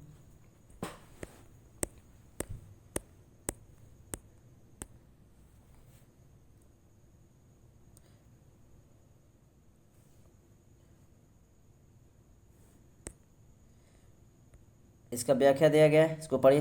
पंजाब राज्य की सीमाएं राजस्थान, हरियाणा, हिमाचल प्रदेश, जम्मू कश्मीर से लगी हुई है। अतः विकल्प सी भी गलत है। अरुणाचल प्रदेश में 2 राष्ट्रीय पार्क है, नामदफा और मौलिंग। अतः यह कहना कि अरुणाचल प्रदेश में कोई राष्ट्रीय पार्क नहीं है, ये भी गलत है। उल्लेखनीय है कि 1983 में जब यह प्रश्न पूछा गया था, उस समय मध्य प्रदेश राज्य की सीमा 7 राज्यों से लगी थी, इसलिए तत्कालीन संदर्भ में सही था। वर्तमान में ये क्या है? चारों गलत है। ठीक है ना, ये क्या हो जाएंगे? इसका उत्तर सभी है जो गलत है। चलिए अगला क्वेश्चन देखते हैं। इस तरह से क्वेश्चन कभी कभी देखने को मिलेंगे। क्षेत्रफल के अनुसार निम्नलिखित राज्यों के सही अवरोही क्रम क्या है? अवरोही माने सबसे घटते क्रम। क्षेत्रफल के अनुसार तो सबसे पहले किस राज्य के हो जाएंगे? तो हो जाएंगे सबसे ज़्यादा क्षेत्रफल हो जाएंगे ऑप्शन नंबर इसका मध्य प्रदेश का। उसके बाद आ जाएंगे उत्तर प्रदेश, मध्य प्रदेश, आंध्र प्रदेश और बिहार सबसे बाद में, है ना, क्षेत्रफल के अनुसार। यानी फर्स्ट नंबर पे आ जाएंगे अवरोही क्रम में। ये तय हो जाएंगे ये हो जाएंगे सबसे पहले ये, यानी नंबर थ्री यहाँ है, फिर नंबर 4 ये वाला, फिर 1, फिर ये 2, यानी ऑप्शन नंबर ही सही उत्तर। अगला क्वेश्चन देख चलिए कि निम्न राज्यों में से किसका क्षेत्रफल सबसे कम है। तो सबसे कम तमिलनाडु।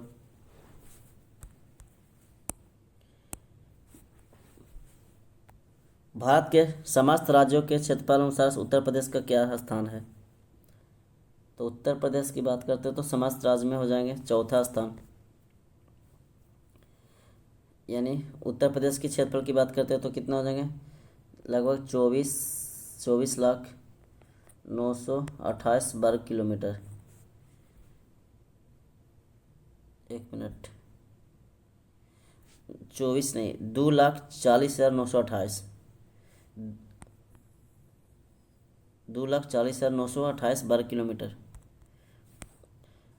पहला की बात करते तो राजस्थान हो जाएंगे लगभग 3,42,000 के आसपास। देखिए यहाँ पे दिया गया है, इससे भी आप लोग देख सकते हैं।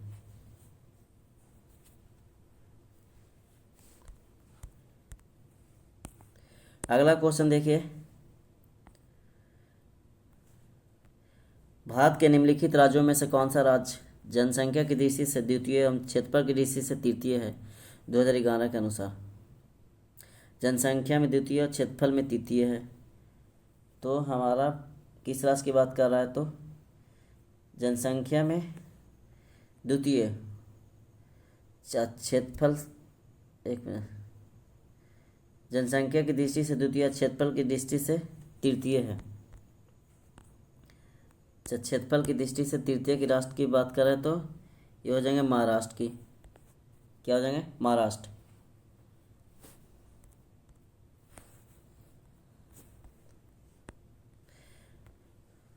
ये क्या है कि द्वितीय है ना, महाराष्ट्र है जनसंख्या की दृष्टि से द्वितीय और क्षेत्रफल की दृष्टि से तृतीय स्थान है।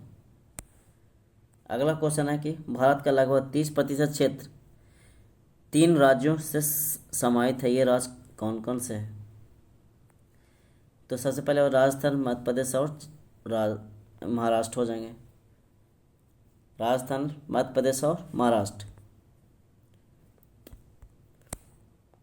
इसका ऑप्शन नंबर सी सही उत्तर। क्षेत्रफल के क्रम में भारत के 3 बड़े राज्य हैं, तो अभी हम लोग पढ़े थे, राजस्थान, मध्य प्रदेश और महाराष्ट्र। अगला क्वेश्चन देख लीजिए, निम्नलिखित में कौन भारत के राज्यों का उनके क्षेत्रफल के अवरोही क्रम यानी घटते क्रम में। तो घटते क्रम में सबसे ज़्यादा हो जाएंगे छत्तीसगढ़, झारखंड, हिमाचल प्रदेश और उत्तराखंड। सबसे ज़्यादा छत्तीसगढ़ के होंगे, फिर उसके बाद झारखंड का, हिमाचल प्रदेश का, फिर सबसे कम हो जाएंगे उत्तराखंड।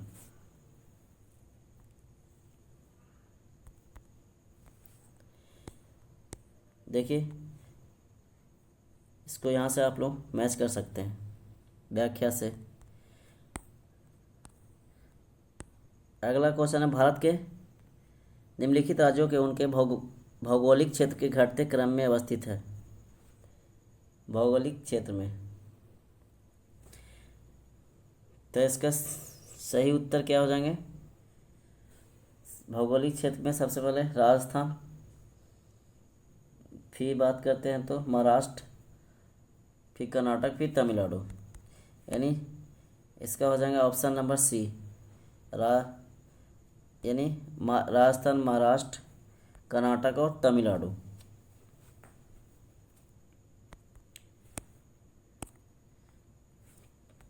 राजस्थान, महाराष्ट्र, कर्नाटक और तमिलनाडु है ना, राज्यों के क्षेत्रफल के अनुसार घटता क्रम, ऑप्शन नंबर सी सही उत्तर। अगला क्वेश्चन है, निम्न में कौन सा राज्य क्षेत्रफल में सबसे छोटा है। सबसे छोटा राज्य की बात करते हैं तो उत्तराखंड। लगभग इसका कितना हो जाएगा, 53,483 वर्ग किलोमीटर क्षेत्र में फैला है। इसका देखिए सबसे ज़्यादा उत्तर प्रदेश के 2,40,928, मध्य प्रदेश का 3 लाख 8,252, राजस्थान का 3,42,339 और उत्तराखंड का 53,483 वर्ग क्षेत्रफल है वर्ग किलोमीटर। अगला है कि भारत में जनसंख्या के अनुसार तीसरा एवं क्षेत्रफल में 12वां राज्य। जनसंख्या में 30वां, क्षेत्रफल में 12वां, तो हो जाएंगे ए बिहार। इसका क्या हो जाएंगे सही उत्तर बिहार। बीपीएससी 2008 का क्वेश्चन है। देखिए इसका व्याख्या देख लीजिए। बिहार जनसंख्या की दृष्टि से भारत का तीसरा सबसे बड़ा राज्य तथा क्षेत्रफल की दृष्टि से 12वां राज्य है। तेलंगाना के गठन के बाद क्षेत्रफल की दृष्टि से बिहार का 13वां हो गया है। ज्ञातव्य है कि जम्मू कश्मीर को केंद्रशासित प्रदेश घोषित किए जाने के उपरांत क्षेत्रफल की दृष्टि से बिहार पुनः 12वां हो गया।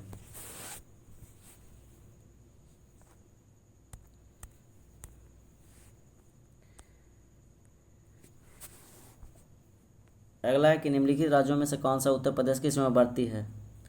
सीमावर्ती क्षेत्र है, उत्तर प्रदेश की सीमावर्ती क्षेत्र है। तय हो जाएंगे सबसे ऑप्शन नंबर बी, यानी राजस्थान, उसके बाद छत्तीसगढ़, फिर झारखंड।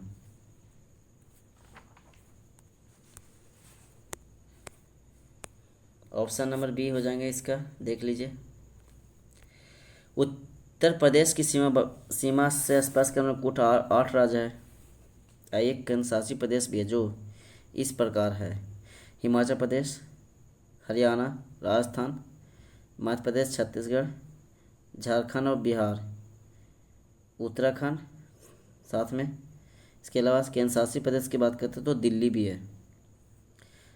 विकल्प में प्रश्न पंजाब राज्य का उत्तर प्रदेश से सीमावर्ती राज्य नहीं है, जो बी में है।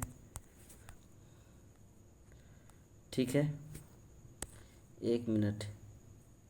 हाँ, अगला देख लीजिए। असम कुल मिलाकर कितने राज्यों एवं केंद्रशासित प्रदेश से घिरा है?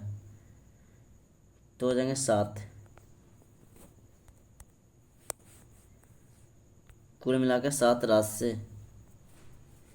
छत्तीसगढ़ सीमा की उभयनिष्ठ नहीं है, किसके साथ उभयनिष्ठ नहीं? तो हो जाएंगे बिहार के साथ।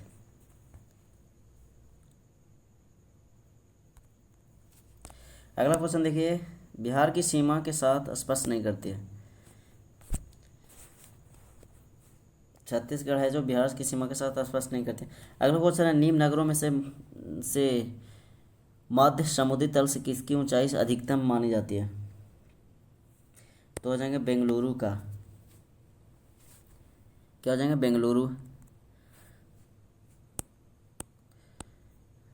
देखिए बेंगलुरु का पूर्व नाम बेंगलोर था, जो 910 मीटर है समुद्र तल से ऊंचाई। दिल्ली का बात करें तो 218, 250 से 300 जोधपुर। नागपुर की बात करें 312.41 मीटर है।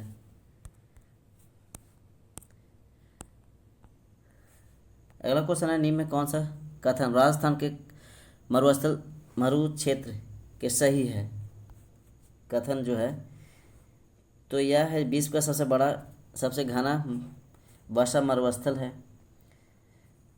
ना। विश्व का सबसे घना वर्षा मरुस्थल है, सही है। यह लगभग 10,000 वर्ष पुराना, जिसका कारण अत्यधिक मानवीय हस्तक्षेप रहा है। ये भी है जो सही है, ये भी क्या है? सही है। इसके अलावा यह केवल 30 से 40% क्षेत्र ही कृषि हेतु उपयुक्त, ये भी सही है, उपयुक्त है। शुद्ध बोए गए क्षेत्र में वृद्धि के कारण चारागाह क्षेत्र विस्तार पर क्या कुप्रभाव पड़ा है? ये भी सही है, यानी 1, 2, 3, 4 ऑप्शन नंबर डी सरकारी ऑप्शन। अगला देखिए, इससे पहले इसका व्याख्या देख लीजिए। राजस्थान का मरु क्षेत्र विश्व का सबसे बड़ा घना वर्षा मरुस्थल 83 व्यक्ति वर्ग किलोमीटर क्षेत्र में। यह अनुमान है कि 10,000 वर्ष पुराना भी है। यह केवल 10 से 40% क्षेत्र ही कृषि हेतु उपयुक्त है। सिंचाई की बात करते हैं, सुविधाओं में विकास के फलस्वरूप शुद्ध बोए गए क्षेत्र में वृद्धि के कारण यह चारागाह क्षेत्र के विस्तार पर कुप्रभाव पड़ा है, ये भी सही है। चलिए चलिए चलिए अगला देख लीजिए। भारत का एक विशेष राज्य निम्नलिखित विशेषताओं से युक्त है। क्या क्या क्या है? यह उसी अक्षांश पर स्थित है जो उत्तरी राजस्थान से होकर जाता है। उत्तरी क्या बोला जाए, जो राजस्थान से होकर जाता है। किसकी बात कर रहा है? इसका 80% से अधिक क्षेत्र वन आवरणवर्त है। 12% से अधिक वनाच्छादित क्षेत्र इस राज्य से रक्षित क्षेत्र नेटवर्क के रूप में है। तो राज्य की बात कर रहा है तो ये हो जाएंगे, इसका सही उत्तर हो जाएंगे अरुणाचल प्रदेश। क्या हो जाएंगे? अरुणाचल प्रदेश। ठीक है।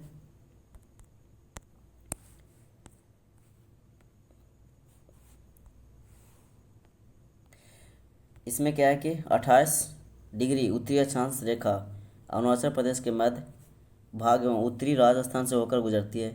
भारत वन स्थिति रिपोर्ट 2021 के अनुसार अरुणाचल प्रदेश का लगभग 80% यानी 79.33% भाग वनावरण के अंतर्गत है तथा यहाँ लगभग 12% है जो वनाच्छादित क्षेत्र है। इस राज्य के रक्षित वन के नेटवर्क में है। ठीक है। चलिए अगला क्वेश्चन देख लीजिए। अगला क्वेश्चन क्या बोला जा रहा है? कौन सा राज्य उत्तर पूर्वी राज्यों की 7 बहनों का भाग नहीं है? भाग नहीं है तो हो जाएंगे पश्चिम बंगाल। सही उत्तर ऑप्शन नंबर बी। अगला क्वेश्चन देखिए व्याख्या। उत्तर पूर्वी राज्यों के 7 बहनों में अरुणाचल प्रदेश, असम, मेघालय, मणिपुर, मिजोरम, नागालैंड, त्रिपुरा भी है ना। अरुणाचल प्रदेश, असम, मेघालय, मिजोरम, मणिपुर और त्रिपुरा। ठीक है। अगला क्वेश्चन है क्या? 1953 में जब आंध्र प्रदेश राज्य एक अलग राज्य बना तब उसकी राजधानी कौन थी? तो हो जाएंगे करनूल। इसका क्या हो जाएंगे? करनूल।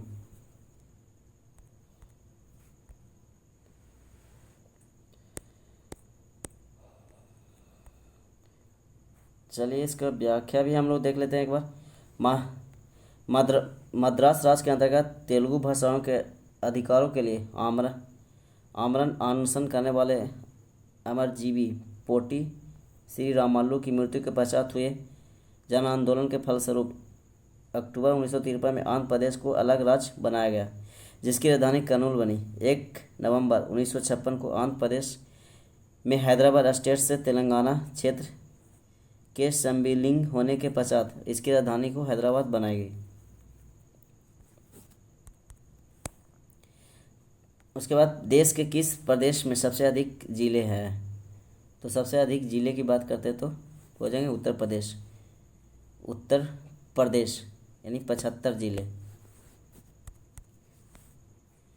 जिले की बात करते हैं तो सबसे ज़्यादा उत्तर प्रदेश में 75 जिले 2011 की जनगणना के अनुसार। बाकी मध्य प्रदेश में 52, महाराष्ट्र में 26, तमिलनाडु में 38 जिले हैं। भौगोलिक क्षेत्र की दृष्टि से भारत के निम्न जिलों में कौन सा जिला सबसे बड़ा है? तो बड़ा की बात करते हो तो कच्छ हो जाएंगे। क्या हो जाएंगे? कच्छ। लगभग 45,674 वर्ग किलोमीटर क्षेत्र में फैला है। देख लीजिए। लेह की बात करते तो ये 45,674। जैसलमेर की बात करते तो 38,401। बड़ा में 28,338 387 वर्ग किलोमीटर क्षेत्र में फैला हुआ। सोनभद्र जिले को स्पर्श करती है के राज्य? तो हो जाएंगे 4 राज्यों की सीमा। सोनभद्र जिलों को 4 राज्यों की सीमा स्पर्श करती है। छत्तीसगढ़, बिहार, मध्य प्रदेश और झारखंड होंगे इसमें। चलिए अगला क्वेश्चन, इसका व्याख्या देख लीजिए। पर्वतमालाओं के जंगल एवं जंगलों से आच्छादित तथा प्राकृतिक संपदाओं से परिपूर्ण मिर्ज़ापुर के दक्षिणांचल को 4 मार्च 1989 को विभाजित कर जनपद सोनभद्र का सृजन किया गया था। सोनभद्र जिले की सीमा 4 राज्यों को सीमा से स्पर्श करती है, जैसे छत्तीसगढ़, बिहार, मध्य प्रदेश और झारखंड।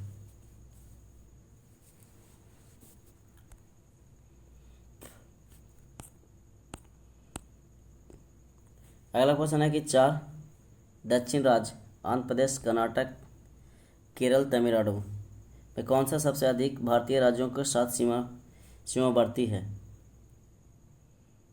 तो आंध्र प्रदेश और कर्नाटक में से प्रत्येक। ऑप्शन नंबर सी।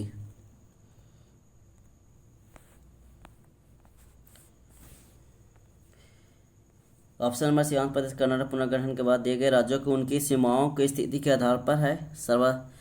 सर्वाधिक राज्य की सीमा की बात करते हो, सीमा को स्पर्श करने वाला राज्य कर्नाटक है।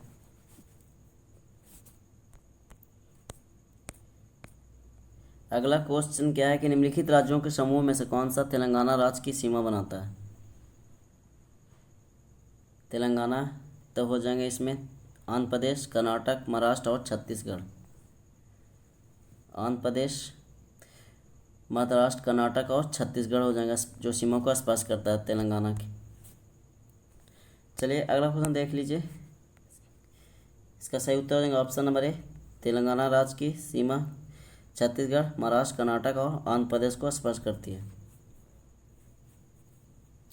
निम्नलिखित में कौन सा सुमेलित नहीं है? त्रिपुरा की राजधानी अगरतला, नागालैंड, कोहिमा, मणिपुर, आइजोल, अरुणाचल प्रदेश, ईटानगर। तो मणिपुर की राजधानी कहाँ है? इसका सही उत्तर हो जाएंगे ऑप्शन नंबर बी, तो हो जाएंगे इसका इम्फाल। अगला क्वेश्चन है कि गुजरात की राजधानी कौन सी है? तो इसका सही उत्तर आप लोग कमेंट्स बॉक्स में बताइएगा। अगला, राजस्थान की राजधानी कौन सी है? तो हो जाएंगे राजस्थान का जयपुर, सभी को पता है राजस्थान की जयपुर। ईटानगर की राजधानी है ना, राजधानी पूछा गया है। भारत के 19वें राज्य की राजधानी कौन सी है? भारत के 19वें राज्य की राजधानी तो हो जाएगा हैदराबाद। भारत के 19वें राज्य की राजधानी 2014 में जो बनी थी। अगला, निम्न में कौन सा सुमेलित नहीं है? असम, शिलांग, मिजोरम, अजोल, कोहिमा, मेघालय, कोहिमा, नागालैंड, गुवाहाटी। इसमें पूछा है कि सुमेलित नहीं है, तो मिजोरम के हो जाएंगे, है ना। मिजोरम के क्या हो जाएंगे? सुमेलित है ना। इसमें कहा पूछे मिजोरम के आइजोल ठीक है, असम के दिसपुर है, और मेघालय की राजधानी कहाँ? शिलांग, नागालैंड की कोहिमा। ठीक है, इसको यहाँ से मिला सकते हैं। निम्नलिखित में कौन सा एक सुमेलित राजधानी नहीं है? तो ऑप्शन नंबर सी, बेंगलुरु। क्या दिया गया है? सुनियोजित राजधानी नहीं है ना, सुनियोजित राजधानी नहीं है तो हो जाएंगे बेंगलुरु। बाकी चंडीगढ़, भुवनेश्वर और गांधीनगर सुनियोजित है। अगला है कि एक तरफ सूची दिया गया है, मैच करना। राजधानी असम दिसपुर, नागालैंड कोहिमा, अरुणाचल प्रदेश शिलांग, अरुणाचल प्रदेश के ईटानगर, मेघालय के शिलांग। चलिए अगला देख लेते हैं। राजधानी एक राजधानी, इसको मिला लीजिएगा आप लोग। बोला जा रहा है कि भारत का कौन सा राज्य अधिकतम राज्य सीमाओं को छूता है? तो हो जाएंगे इसका उत्तर प्रदेश। इसका सही उत्तर क्या हो जाएंगे? उत्तर प्रदेश कुल 8 राज्य को सीमा को स्पर्श करता है। देखिए, हिमाचल प्रदेश, हरियाणा, राजस्थान, मध्य प्रदेश, छत्तीसगढ़, झारखंड, बिहार, उत्तराखंड। पहला हो जाएगा हिमाचल प्रदेश, दूसरा हरियाणा, तीसरा राजस्थान, चौथा मध्य प्रदेश, पाँचवा छत्तीसगढ़, छठा झारखंड, सातवां बिहार और आठवां उत्तराखंड। ये 8 गो राज्य है। बाकी एक केंद्र शासित प्रदेश दिल्ली को भी स्पर्श करती है। मध्य प्रदेश की सीमा की बात करें तो 5 राज्य, गुजरात, राजस्थान, उत्तर प्रदेश, छत्तीसगढ़ और महाराष्ट्र मध्य प्रदेश की सीमा है। आंध्र प्रदेश की सीमा 5 राज्य, यदि पुडुचेरी, केंसासी प्रदेश यमन को जोड़ा जाए तो सीमा छोराज हो जाएंगे, छोराज और केंसासी प्रदेश। कर्नाटक की सीमा छोराज और केंसासी प्रदेश। आंध्र प्रदेश, तेलंगाना, साथ में महाराष्ट्र, गोवा, केरल, तमिलनाडु। पहले आंध्र प्रदेश, दूसरा तेलंगाना, तीसरा महाराष्ट्र, चौथा गोवा, पाँचवा केरल, छठा तमिलनाडु। चलिए अगला क्वेश्चन देख लेते हैं। मध्य प्रदेश से किस राज्य की सीमा नहीं छूती है? तो अभी हम लोग पढ़े थे झारखंड से नहीं छूती है, बाकी राजस्थान, गुजरात और महाराष्ट्र से। गुजरात, मध्य प्रदेश की सीमा के बाद गुजरात, राजस्थान, उत्तर प्रदेश, छत्तीसगढ़ और महाराष्ट्र से छूती है। अगला क्वेश्चन है